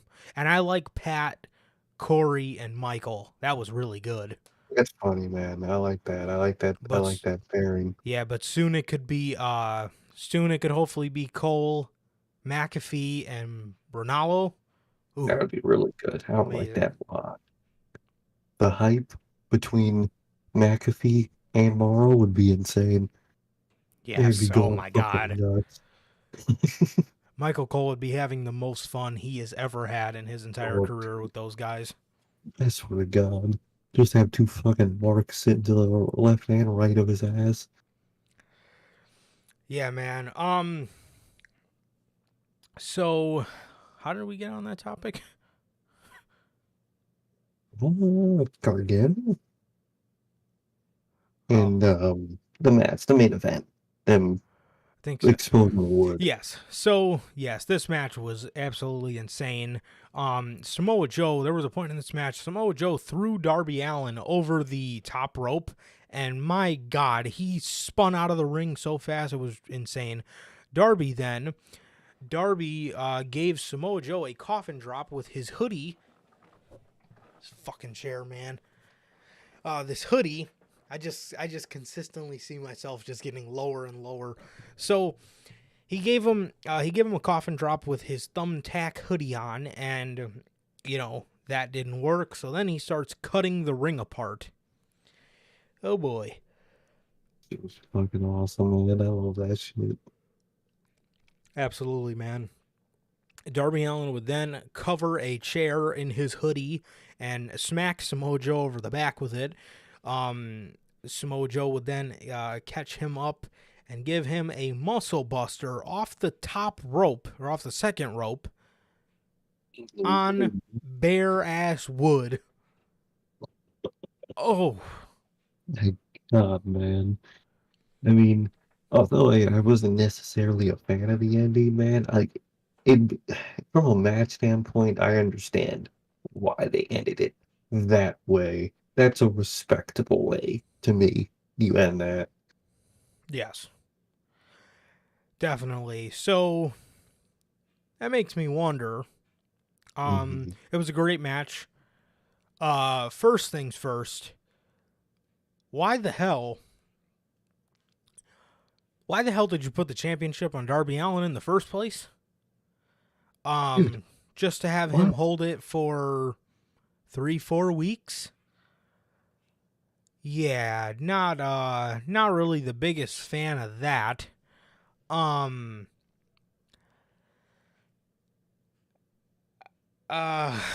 and I don't know, man. I don't get it. I don't get it. I've been trying to think of maybe why they did this all week. I can't. I genuinely can't come to a conclusion on why you would take the title and put it on Darby Allin just to take it right off of him. And for who came back after this match, bro, probably just take it off of Joe in a couple weeks or maybe a month anyway. Like, why? Why do So any? after the match, Frankie Kazan, I mean Wardlow comes out. Tell me he did not fucking look like Frankie He Kazarian, bro. did, bro. Woodlow with short hair, bro. It ain't it. I thought that was the heavy metal rebel coming out, or the elite Dude, hunter. that fucking gimmick. The Elite Hunter. What? Man, the fucking elite hunter. Where is that elite hunter, man? Impact So, man, so guy. Wardlow, Wardlow comes out after this match and goes to powerbomb Joe, and Joe gets away, and Wardlow's back. Listen, and I hate saying this because I love Wardlow. I did not miss Wardlow. I am not excited for Wardlow's return. I don't care. They killed his fucking momentum. They fucking killed his momentum. And I love Wardlow. I want to reiterate that, man. I don't want you guys to think I'm hating on Wardlow. I think Wardlow at his core is great. I think the way they've handled Wardlow is some of the most piss poor booking I've ever seen in my entire life. Ever. Oh, dude, it's horrible. I don't give a shit. I didn't pop at all. I was shocked. I didn't think that they let this around. I was mainly shocked for the decisions they made up to this point. But, like, why? What? What? Like, dude, Wardlow's great in his own right, man. Man, the way they fucking booked this guy, I don't give a fuck. I don't give a fuck. Especially him versus Joe. I Dude, really don't give a fuck about that. no. No. Yes, absolutely. We love Wardlow, man, but dude, Ward bro, first of all, before I tackle this, man, Wardlow, like Sir K said, with short hair is not it, bro. This motherfucker showed up looking like Frankie fucking Kazarian, man. He looked like a jacked ass Frankie Kazarian. Just Bro, looks like a guy. Just looks like a guy who goes to the gym. He doesn't look like Wardlow. dude. Oh, I don't know who this man pissed off, dude, but look, you take the title off of Samoa Joe after about a month and a half, then you put it on Darby Allin for 4 weeks, then you put it back on Samoa Joe. Revolution is in like a month. Revolution, I believe I have the countdown on my phone, is in 26 days. You're probably just going to take the fucking championship right off Samoa Joe and put it back on Wardlow. And if you don't, where does Wardlow go from here? He just loses his fucking comeback match. But then Is he Samoa fucking, Joe looks like a fucking loser too. You booked yourself into a corner here, man. You did. dude, they really have. I don't know why Wardlow came back to face Joe. He should have just for like this could easily been a feud they could revisit in the future. Wardlow should have came back and just focused on something else. Did his own fucking thing. Moved on. Something. I don't get this, man. Wardlow for the TNT title again? I don't know, Dog. man. I Did you don't see know. who's the Atlantic champion? Go for him or something. Yeah. I don't fucking know. I don't know what they're doing with that, man. I really don't. I don't either. I don't either, Brad. But that was AEW Dynamite for the week. Oh, yeah. You know, they're looking at him, man. Yes. And honestly, dude, if I was Wardlow, I don't know, man. It seems like fucking Triple H has bigger connections or better connections to Ozzy Osbourne than fucking AEW does because, good God.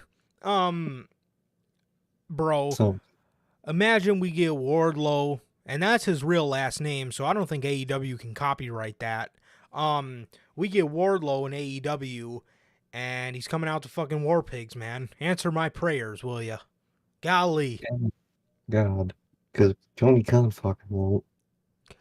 He's clearly dropping the ball here on Wardlow, man, and he's done it time and time again. He doesn't know how to book this guy, and a guy like Wardlow is somebody that Triple H can do very well. Triple H can do the big man very well.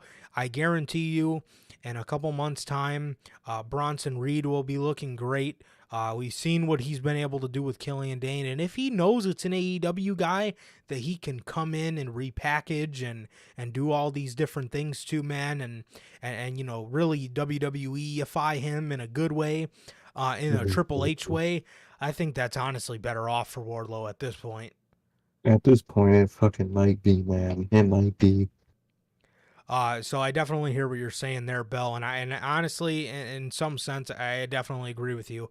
It is, if I'm Wardlow, am I looking at WWE as a legit option now? I think yes. And even if you don't want to go there, bro, dangle it in fucking Tony Khan's face. They fucking want me, asshole. You better book me good. I mean, maybe don't say that, but imply. Just pulling up to your boss's office and talking to him like shit. Maybe you don't word it like that, but Oh, man. that should be your goal. So now, man, we move over to, actually, briefly, we'll move over to Friday Night SmackDown. And then we'll talk about some NXT Vengeance Day. Said no one ever. The best thing about that show was hearing Beartooth as the show theme song. And that's a fact. However, the opener was good. But other than that, it was Raw. It was Raw 2.0, as a matter of fact. So, Roman Reigns makes us wait the whole entire show. He has his boys looking for Jimmy, or Jay. Yeah, he has his boys looking for Jay. They can't find him. He tells them to go fire up the jet and go have a nice dinner or whatever. He goes out to the ring to handle his business. He tells Sami Zayn that, I don't know if this was just me, man, but this was a really shitty follow-up on this. I was not a fan of this follow-up. I don't know. I didn't like it, to be honest. Not that I didn't like it. I mean, if this was what they were setting up the whole time, it would have been great. But they were setting up a Mania match. So now I'm setting up a fucking just random chamber match. What did I say? It's going to be quick. It's going to be quick, and before we know it, Sami Zayn's going to be out of the Roman Reigns. And it sucks because mentally, I'm preparing myself to move away from this. And mentally, I'm not ready to be there. Mentally, I want to be into this match, but I hate that I have to start preparing myself. Like, okay, this isn't going to happen. And listen, I'm not saying the shit's not going to be good. I'm just saying, and we've been saying for a long time, it just makes more sense to go the other route, in my opinion. I'm not saying it's going to be shit. This is going to be all right. You know what I mean? It's going to be good shit. But I will say this right now. If Sami Zayn is not in the... If Sami Zayn and Kevin Owens are not in the fucking main event of night 1 of WrestleMania, and it's Charlotte Flair and Rhea Ripley, you're fucking up royally. Royally fucking up. Literally, man, the fucking waste of fucking 6 goddamn months. Yes, But, absolute. yeah, man, I mean, it was good in itself. Yeah. But, like, I don't like the path they're going, man. I really don't. Like I mean, I don't know if it was just me, but did it seem like Sami Zayn should have not been there and this should have been left to breathe? yeah, they just already yep, chamber match. Match at the chamber, let's do this. Like, what? Like, I don't know, I feel like if... Imagine doing Roman versus Jay and Sami Zayn makes his return at the Elimination Chamber. Oh, Yeah, they would have went nuts. awesome. That's gonna be awesome, man. Jeez. Like, oh yeah, I forgot. Team Yeah. can't do it. Yeah, you can't. Okay, man, but dude, I don't want Jay to fucking attack Sammy, bro. That makes no fucking sense. Yeah, no. Dude, that makes no goddamn sense, bro. So I seen a lot of people saying that, you know, thinking about Sami Zayn versus Roman Reigns is not thinking about the other guys. And I get that argument. I get it. I do. I get, you know, you're giving them Mania stuff, but it's not something big for all 4 of them. You know, it's kind of just something big for Sammy. But it doesn't really make that much sense to have Jay turn on Sammy. I mean, why would he tweet out, you know, he wants to run it back with Roman and he wants to do all this just for him to ultimately go right back? And help, and let alone help his, even if he just wanted to beat up Sammy, all right, maybe he feels betrayed in a way, okay, but that would help Roman win. He does not want to help Roman win. Why would he want to do that? If anything, he would attack Sammy after the match, not to make Roman win is what they're gonna do. I don't like the path they're going, man. I really don't. If anything tonight, if you know they're going for Sammy and you know him at Chamber, I would at least like to see Jay show up and maybe somewhat assist Sammy or something. Maybe I don't know. I don't like what they did. I really don't. I mean, I don't think Sami Zayn should have been on this show at all. no, I think I this really should have don't been think let they should. breathe, and he should have came back at the Chamber. Man.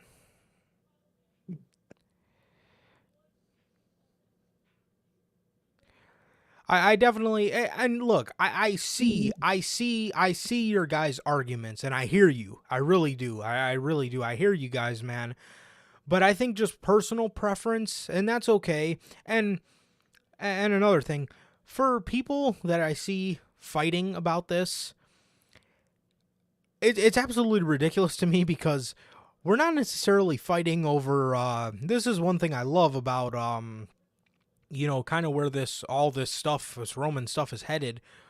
We're not really fighting because one thing sucks and one thing is fantastic. We're fighting over what the best option out of good is. So it's almost having too much good to choose from. But personally, I would go the Sammy route, and that's just me. And that's okay if you guys would go the Cody route. I still got the same amount of love for you, but I just don't think it would make much storyline sense to have Jay turn on Sammy. And I'm sure they will make it make sense. And I'm going to, you know, just kind of sit back and see how it plays out until then. But personally, I think it would fit better, man. But, I don't like that.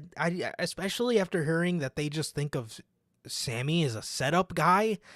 I don't know I don't know why you did that. I don't know why you would waste 6 months of everybody's time for this to end with Sammy being a setup. Yeah, I don't get it, man. I really don't get it. I don't know, man. Plus, um, people are saying, tonight after what happened with Cody, that they would have, this is why they chose Cody. Dude, why do you have to choose between one or the other? Do both. I don't care. And I've seen like, oh yeah, but it's gonna lessen Cody's match. No, it's not. Dude, he's Roman 2 years. Reigns. Who fucking cares, bro? He is Roman Reigns. He could lose twice. Whoever beats him, they're both gonna beat him, and they're both gonna be amazing. It's not about if Cody can beat him. It's about the fact that he's finally doing this for his family. It's not about Roman for Cody. It's about the title itself. Yeah. But with Sami, it's about Roman. So you have both elements of a Yeah. great title match. Do both. Yep. Uh, I don't know. I don't like this outcome, man. And you can have Sami on night one because Sami's going to get the more satisfying factor of the shock of beating Roman Reigns. Mhm. And Cody's match doesn't need that because it's not about beating Roman Reigns for Cody. It's about him winning the championship. Yeah, it doesn't matter who was fucking champion. It's Reg- just a matter about him winning it. Regardless on what happens, you know, my thing is, and I want to say this, especially after tonight, I've seen a lot of people trying to shove it back in the faces of the people who want to see Sami Zayn. Dude, nobody said that the storyline stuff with Cody Rhodes was going to be shit. Nobody said No, that. We just said that it would make sense to have Roman defend both titles and to have Sami take one of them. We didn't say yeah, Sami had to get the one and only match like Cody's getting the one and only match. You could do no. both. You could do You both, could man. literally do both, man. But I seen a lot of people saying that, and it doesn't make much sense to me, man. It doesn't make much sense to me. I don't know. I don't know, man. Yes, but Sami, I don't know, man. It's just something about Sami being a setup guy, man. But I will say this, uh, um, like I said, I mean, even with The Rock, that content on TV wasn't going to be shit. It was just like nobody ever said it was gonna suck and it was gonna be shit. It was probably gonna be good stuff. It was just gonna be stuff that nobody fucking wanted to see. That Yeah. was the thing with The Rock, but it's like it's kind of the same situation here. It's like yes, this stuff with Cody Rhodes is good, and nobody ever said they weren't gonna tell a great story because clearly they're setting themselves up to tell a pretty good story. We're just trying to say there's room for two stories here because there's one story that makes sense timeline wise, and there's another story that makes sense um just because of how long you've told the story, because of the longevity of the story. You know what I mean? So both stories make sense. It's just a matter of it's just a matter of executing it, man. And I think they could have executed it way better, bro. But like I said, yeah, it's like nobody said this stuff was gonna be shit. It's just one makes sense because of the timeline, and the other makes sense because of the longevity and the depth you have in the story you're telling. I mean, 6 months for a J or for a Roman and Sammy match at Elimination Chamber. And I I, know that's not the payoff because the payoff will be, Sammy and KO versus the Usos, but you put so much stock into this babyface Sami Zayn, man. It's going to be crazy to see him go into a tag team, I feel. That's just me. I, I swear, man. And how awesome would it be for if Sammy would beat him at Mania, yeah, in the singles match? Who would be awesome? Be even more awesome than not only KO, hug and celebrate with him, but Jey Uso, bro. That'd be really awesome. Yeah. I don't know, man. It's just disappointing, man. It's just, I'm not mad. I'm just disappointed. Yeah. And I definitely understand that, man. And you know, again, I hear a lot of people saying that you know, people nowadays are just trying to find anything to complain about. It's not even that, bro. It's not even that. Like I said, we're all arguing over fucking stuff that's good shit. You know what I mean? So I mean, it's Exactly. at the end of the day, it's just preference, and everybody has a fucking preference. So go fuck yourself. Mhm. Pretty much. But yeah, man. So I don't know, man. I just felt that it really could have it really could have been awesome if this just had a little more time to breathe, man. Like Sami Zayn showing up, it just felt a little too soon for me. It did. I did not think I would just see him just show up for some. Hmm. I don't know. Man. I don't know. Like it should have took him a little bit. You know, they should have kept him at home storyline. They should have kept him at home because he didn't want to come back and fight the bloodline. He didn't want to ever have to turn on the bloodline, but they put him in that situation. But then at the Elimination Chamber, if you did Roman versus Jay, it was Roman beating the shit out of Jay that was the game changer for Sami Zayn.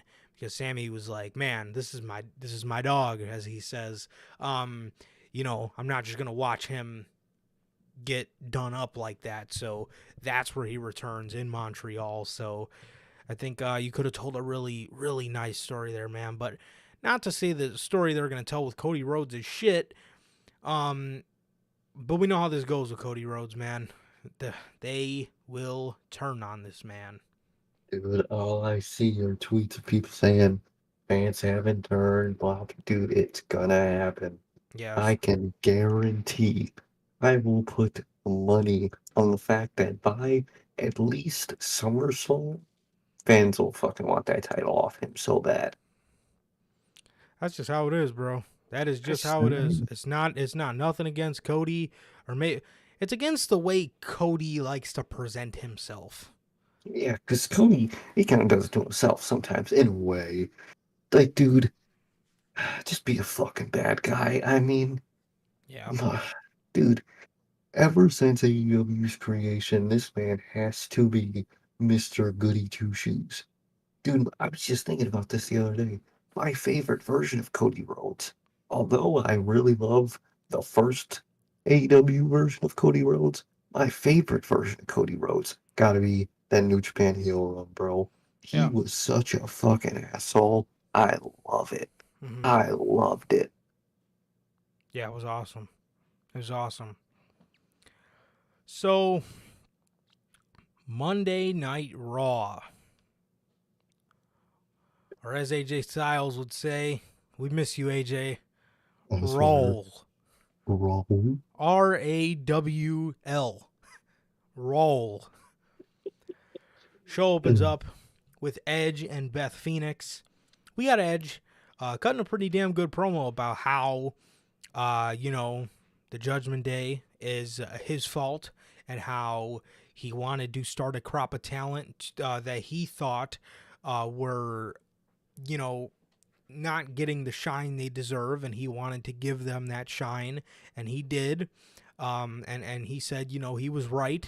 It worked. Um, he then talked about the Extreme Rules match, the kind of mental, you know, burden it put on him being helpless, you know, that he couldn't help Beth. The Judgment Day came out, and Finn Balor poked fun at him for saying, I quit. And then he said, I'm starting to notice a pattern. Every time you guys come around, you get sat right back down by the Judgment Day. Beth got on the mic and said, you know, I'm not here to talk. Edge and Beth Phoenix versus Rhea Ripley and Finn Balor at the Elimination Chamber. They said they accepted. They went to get in the ring, and jump Edge and Beth. But I believe I want to say the Street Profits came out. It ended with Beth Phoenix giving Dominic a glam slam, and yeah, that was that. But yeah, man, I, obviously that's where they're going. Edge and Beth versus Rhea Ripley and Finn Balor at the Elimination Chamber. They said they accepted. They went to get in the ring, and jump Edge and Beth. But I believe the I want to say the Street Profits came out. It ended with Beth Phoenix giving Dominic a glam slam, and yeah, that was that. But yeah, man, obviously that's where they're going. Edge and Beth Finn and Rhea, and then I think after that, that will set up the Hell in a Cell match. Yeah, Yeah, bro. the Definitely, demon man. I like versus this the old man. bastard. The old ass man. So yeah, man, that was that, and we're headed in a pretty good direction with this storyline. After this, Damian Priest defeated Angelo Hawkins to qualify for the Elimination Chamber, so he is the other spot. Yeah, nothing really too crazy about this match. Yeah. Chelsea Green did her thing last week where she asked Adam Pearce if he's the manager. What the fuck? I mean, it's better than calling him a WWE official because we don't know what the fuck that means. But, like, why don't you call him a general manager? I mean, if you're going to put the manager in there, you might as well just add the general. Like, get it. Yeah. So she asks for her own broom with chocolate and water or whatever. So, you know, they kind of just did the old rehash segment from last week. This was before Adam Pearce got done signing Maximum Male Models to Raw. My thing is, apparently they moved Los Lotharios as well. My thing here is, we made it this far without moving people, like officially moving people. Obviously, you know, there has been no brand split, but we've made it this far without moving people officially from brand to brand. Why are we moving people 2 months before we're going to do a draft? Why? It's not like you give a fuck about a current draft right now anyway. Just have him show up on the show. Because Makes now no sense. you have to keep them on Raw if you do want them on Raw. Because you don't look like a bunch of fucking idiots if you straight them over to Raw, and in the fucking draft they just go back to SmackDown. See, Doesn't I make don't any know. I sense. think it really doesn't. So, unless Triple H knows Vince is coming back and he doesn't want the return of Max Dupree, so he wants to That is get true. so he wants to get MMM away from LA Knight. Trying to board up some windows until Vince breaks it down. Even though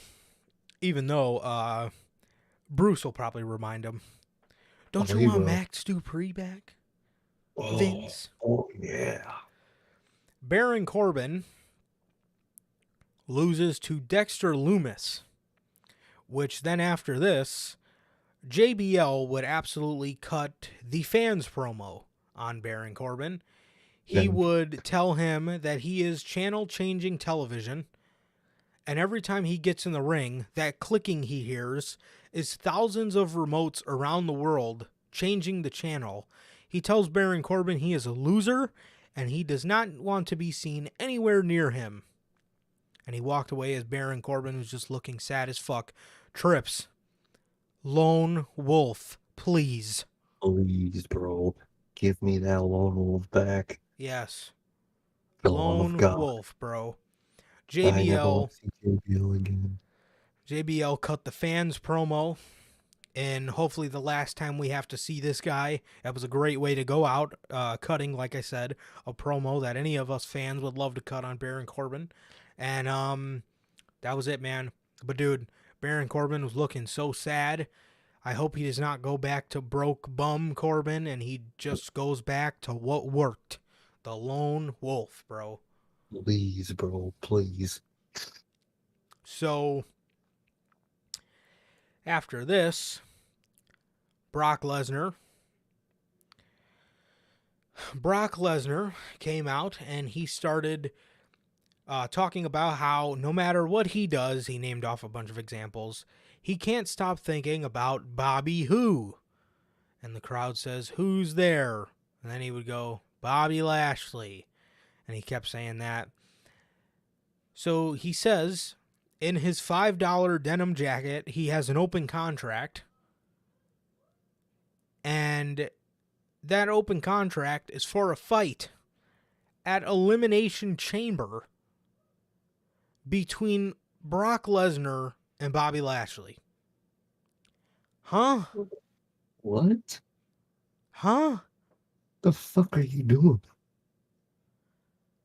Like 2 months before WrestleMania? You're Huh? just giving away the match. Just as Trips, you good? Just man, we built this story for half a year. Let's just do it at Chamber. You doing it for 2 stories? The dog, what you doing? Huh? Dude, I Oh, get it. I mean, don't get me wrong. You're putting some great matches on the Elimination Chamber. You're stacking it up, right? But what does this mean for WrestleMania? Are we not going to get Brock Lesnar and Bobby Lashley at WrestleMania? Either. And I know, look, man, I mean, I know that, I get it. I get, maybe you don't want to carry this out another 2 months, but dude, this has been going on since really their first match. I mean, over a year ago, Royal Rumble 2022. You know what I mean? And then they had their other match at, the Saudi Crown Jewel last year. You're gonna end it at the Chamber of all places? I don't know, man. I don't know. Seems real fishy to me, man. Seems real fishy to me. And look, I get you're trying to load the Chamber up with some good matches, dude, but like, why on earth would you not put those eyes on Bobby Lashley for WrestleMania? That to me does not make too much sense whatsoever, and I really don't understand. I really did not understand the mindset behind that whatsoever. Yeah, I don't know, man. I didn't, like I said, man. I mean, I get you want to stack the Chamber up and you actually want to make it, more than just a couple Chamber matches, but like, you're going to not have those eyes on Bobby Lashley at WrestleMania? Literally. Eh. I don't know Unless, what they're doing. I will say this, though. This does free up a spot for possibly the Hurt Business to do some cool faction stuff. Yeah, It also frees up a spot, a very intriguing spot, for Brock Lesnar. What does Brock Lesnar do? Does he face Bronson Reed? Does he face Johnny Gargano? Does he face, I don't think he'll be facing Walter, but although that would be cool. What does Brock do at Mania then? Is he at Mania? Who knows, man? I would think you'd put on a fucking show. But I don't know, man. I don't know. I don't know. It just Oh, makes me man. care about Nene even less. What Yeah, are we I doing, man? do not understand the... You have 2 fucking nights. Yeah, I do not understand the thought process behind that whatsoever.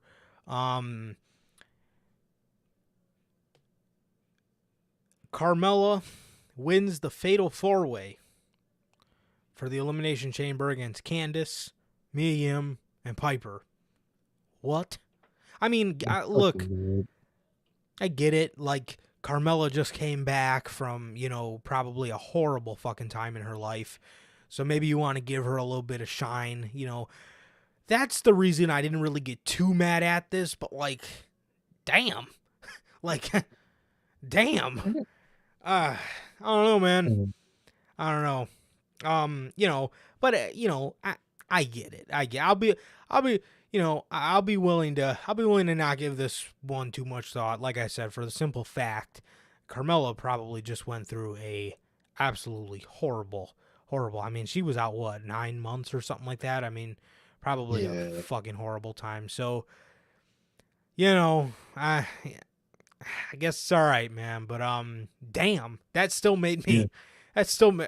I was still looking at the TV sideways, man. I can't lie. I was just looking like, wow, okay. So, next we got The Miz announced for a rematch with Boogs. Absolutely, man. Absolutely. We're very glad Carmelo is doing okay for sure. We got this rematch announced for next week, and Rick Boogs started playing with the little tool he had, and he's screaming in the camera, "I'm booging up," and he walked away. Garbage, man. What the fuck? Ever since he cut his hair, man, I yeah, I mean, man is just. You know what killed Rick Boogs for me? That 2021 Royal Rumble. And I know this is not his fault because that whole Royal Rumble was just dog shit. But I just remember specifically when he came out, I just remember saying to myself, just, wow, Rick fucking Boogs is a entrant in the Royal Rumble. So random. And I know, most of you people are going to be like, what the fuck does that have to do with anything? But I just remember, I don't know why, but for whatever reason, I was like, oh, who's next? And it was Rick Boogs, and I was just so fucking pissed. And then the way he just acts, I'm just not a fan. No, man, I really don't care for him, man. And dude, anything the fucking Miz touches turns to shit. So it's just shit on shit. Seriously. The Alpha Academy loses to, oh god, Bell, I wish I could be right there with you, bro, but oh god, sometimes I just think about that night, man. Oh man. Oh, whew.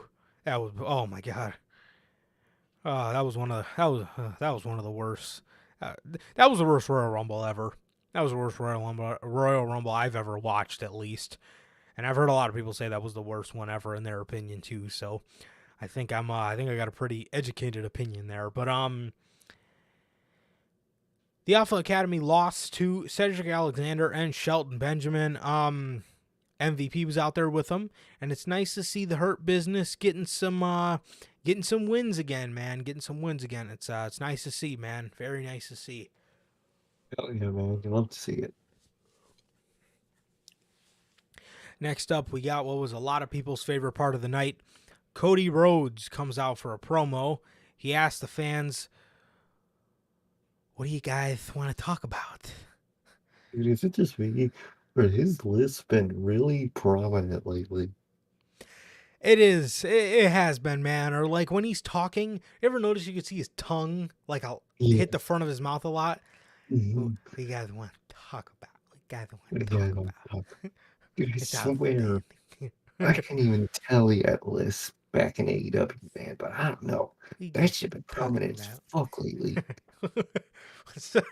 Dude, it really has, bro. But he comes out there and he says, "What do you guys want to talk about?" And he starts talking about how Sami Zayn is his friend. Here he goes, trying to play the good guy again. Sami Zayn is his friend, and he wishes the best man win. The fuck up, Cody. Yeah. So, not too shortly after that, Paul Heyman came out, and Cody Rhodes talked about falling on hard times. Dude, when he gets older, he is 1,000% gonna have that dusty lisp. Oh, 1,000,000%, bro. It's already developing, bro. He's still 100% gonna talk like that as an old man. 100%. But the thing about Dusty is Dusty had things that like made his lisp work. Like he had his little catchphrases, like he would say, "Baby, it's hard times, baby." But Cody just says a bunch of fucking big words, and with his lisp is absolutely gold.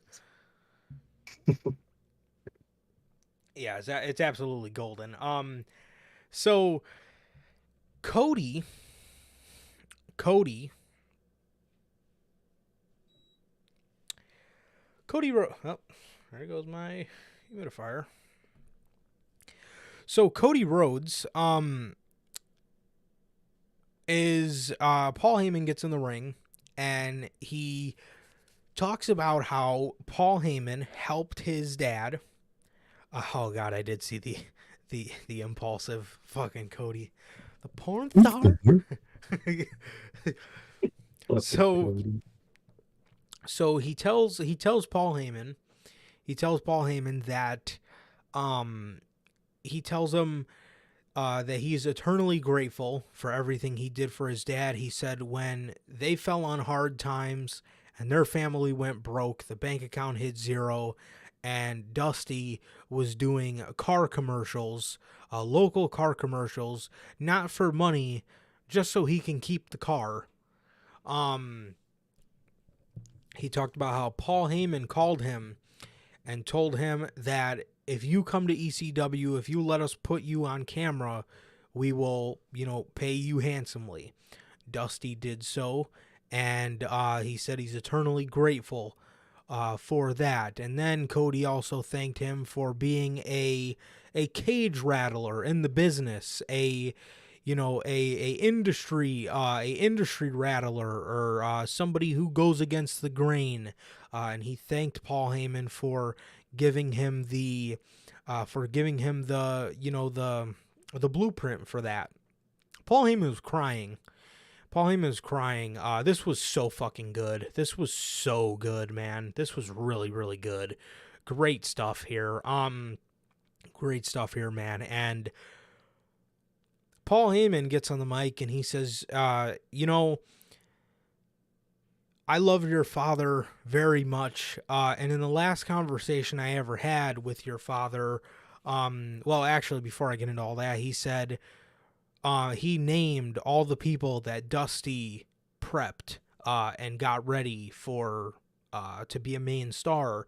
And he talked about all those people, and he said, but Dusty did not train and prep you. And Cody, starts, bobbing his head around. He's trying to keep his composure. He's trying to hold back his tears. And he says, and Dusty says, and I think it's just because of how much he loved you. He wanted you to not be the son of Dusty, but he wanted you to be Cody. And he told Cody, and I hope they make this prominent because I don't want this story to be all about Dusty. He told Cody, the truth is, this isn't about your father. This is about you. And this is about you possibly beating the tribal chief. And Cody, still bobbing his head. Paul then says to Cody, he says, the last conversation I had with your father, he told me that you were his favorite son. And Cody looked like he was about to fucking lose it there. I mean, oh man, he was fighting those tears, bro. He was, bro. Fucking Cody. Oh man, he was holding his tongue so bad, man. Oh God. And then Paul Heyman just completely flips it on him, and he says, but then Dusty said, Roman Reigns was the son he always wanted. Just some Samoan son that Dusty wanted. And obviously this pissed Cody off, and Cody then starts pacing around the ring. He gets into Paul Heyman's face and he shakes his hand and he says, may the best man win, but I'm not going to make you pay for what you said. I'm going to make your boy, spoiling the Elimination Chamber main event, even though we all knew who was going to win it anyway. I'm going to make your boy pay for it at WrestleMania. Great shit. Like I said, they did kind of spoil the main event, but I mean, it's fucking not like we all expected Sami Zayn to win anyway, so. Exactly, but it's like, you can at least talk about it like it's a possibility. Yeah. But I don't know, man. That's a really good promo, man. I like the ties there, even though, I mean, Paul Heyman saying that was just kind of funny. Like, what? Why would Roman Reigns be the son he fucking wanted? What? But it was a good jab, man. It was a good jab to get it. Cody, he fucking say anything about his dad, he starts fucking crying. So I thought that was pretty good, man. No question, man. Chelsea Green's opponent, her mystery opponent was Asuka. She got her ass kicked. Bianca came out, cut a promo, and that was that. Montez Ford beat Elias for the last spot in the chamber, so it's Bronson, Austin, I was going to say Austin Creed, Austin Theory, Johnny Gargano, Seth Rollins, Montez Ford, Damian Priest are all a part of the match. Gonna be kick ass, bro. Would have done a little bit different names, but it's still gonna be a kick ass match nonetheless. You know, I think you get Montez Ford and Damian Priest out of there. They're the first two to go, and from there we're off to the races. Not saying that they're going to be bad. I just don't think they fit in like the U.S. title situation. Those are the two guys that you can absolutely not see winning at all, is what I'm saying. Exactly, bro. You can see for the most part everybody else winning, not those two at all. Absolutely. And then Becky Lynch versus Bayley was a match, and it was a steel cage match, and it was decent. The weird part, I mean, I get it, but like, it was just so fucking random. Damage Control was starting to get the one up on Becky Lynch, and then fucking Lita just comes out. And I will say, that is a cool match for Bayley, being that Bayley, it's always Charlotte that gets to fight. It's always Charlotte or Becky that gets to face these, you know, old timers, these old legends that are good. Nice to see Bayley get some shine and somebody who is actually, who she actually looked up to. You know, not saying that, you know, Becky or Charlotte didn't, but yeah, I get what you mean. It's gonna be a kick-ass match for Bayley, definitely, bro. But Lita just comes. It's so fucking random, dude. So random. However, it's going to be very cool. It's going to be very cool to see Bayley get a good prime match at WrestleMania. A match that, you know, a lot of eyes are going to be on. Yeah, man. I mean, that's interesting in itself, man. I thought that was kind of weird. She just showed up. So weird. But I guess it'll cool. Be a interesting match, I guess. Definitely, bro. Definitely, man. So, yeah, that was it for Monday Night Raw, man. And that was pretty much it for everything, man. Yeah, man. So, with that, man, I guess that is going to do it for this edition of the Notorious Heels podcast. Another great edition of Notorious Unscripted. This has been episode 129 of the show, man. And with that, it has been always a pleasure for my Johnny Mayhem. It's okay. And that is going to do it for this edition of the Notorious Heels podcast. Thank you guys so much again for 300 subscribers. I really thank you guys so much. I love you guys so very much. Please like, comment, and subscribe. Thank you for staying up late with us, Belle. Please like, comment, and subscribe. And we will see you guys Friday with the news. Peace.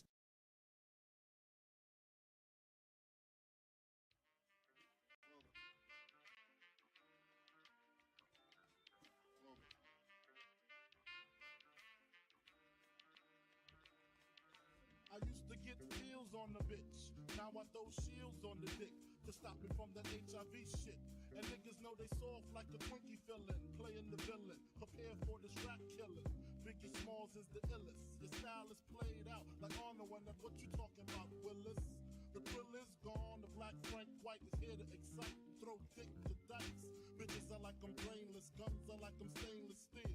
I want the fucking fortune like the wheel. I squeeze gats till my clips is empty, don't tempt me. You don't want the fuck Here I am, I'll be damned if this ain't some shit. Time to spread about the lyrics over harmony grip. It's the Mill Killer Death Trap. Yes, I'm a jet black ninja. Coming where you rest at, surrender. Step inside the ring, use the number one contender. Looking cold booty like your pussy in December. Nigga, stop bitching, button up your lippin'. From method, all you gettin' is a can of ass whipping. Hey, I'll be kicking. You son, you doing all the yapping, acting as if it can't happen. Your frontin' got me mad enough to touch something. You want from Shallon, Allen, and ain't afraid to bust something. So what you want, nigga? You want, nigga? I got a 6-shooter and a horse named Trigger. It's real, 94, rugged raw, kicking on your goddamn doors. Something like this. work hard for it. Honey, shake your hips. You don't stop. Niggas pack the clip. Keep on. Fuck the world, don't ask me for shit. Everything you get, you got to work hard for it. Honey, shake your hips. You don't stop. Niggas pack the clip. Keep on. Verse 2, coming with that OE brew. Met the cow, putting niggas back in ICU. I'm lifted, true. You can bring your whack ass crew. I got connections. I get that ass stuck like glue. No question. I be coming down and shit. Yo, I get rugged as a motherfucking carpet get. And niggas love it. Not in the physical form, but in the mental. I spark and they cells get warm. I'm not a gentle man, I'm a method man. Baby, accept it. Utmost respected. Assume the position. Stop, look, and listen. I spit on your grave, then I grab my Charles Dickens. Welcome Bitch. to my center. Honey's feeling deep in their placenta. Cold as the pole in the winter. Far from the inventor, but I got this rap shit sold. And when my Mac unloads, I'm guaranteed another video. Ready to die while I act that way. Pop Duke left Mom Duke, the faggot took the back way. So instead of making hoes suck my dick up, I used to do stick up, cause hoes is irritating like the hiccups. Excuse me, flows just grow through me. Like trees to branches, cliffs to avalanches. It's the praying mantis, deep like the mind of Farrakhan. A motherfucking rap phenomenon. Plus, I got more Glocks and text than you. I make it hot. Niggas won't even stand next to you. Nigga touch me, you better bust me 3 times in the head, or motherfucker's dead. You thought so? Fuck the world, don't ask me for shit. And everything you get, you got to work hard for it. Honey, shake your hips. You don't stop. And niggas pack the clip. Keep on. Fuck the world, don't ask me for shit. Everything you get, you got to work hard for it. Honey, shake the hips. You don't stop. And niggas pack the clip. Keep on. Yes.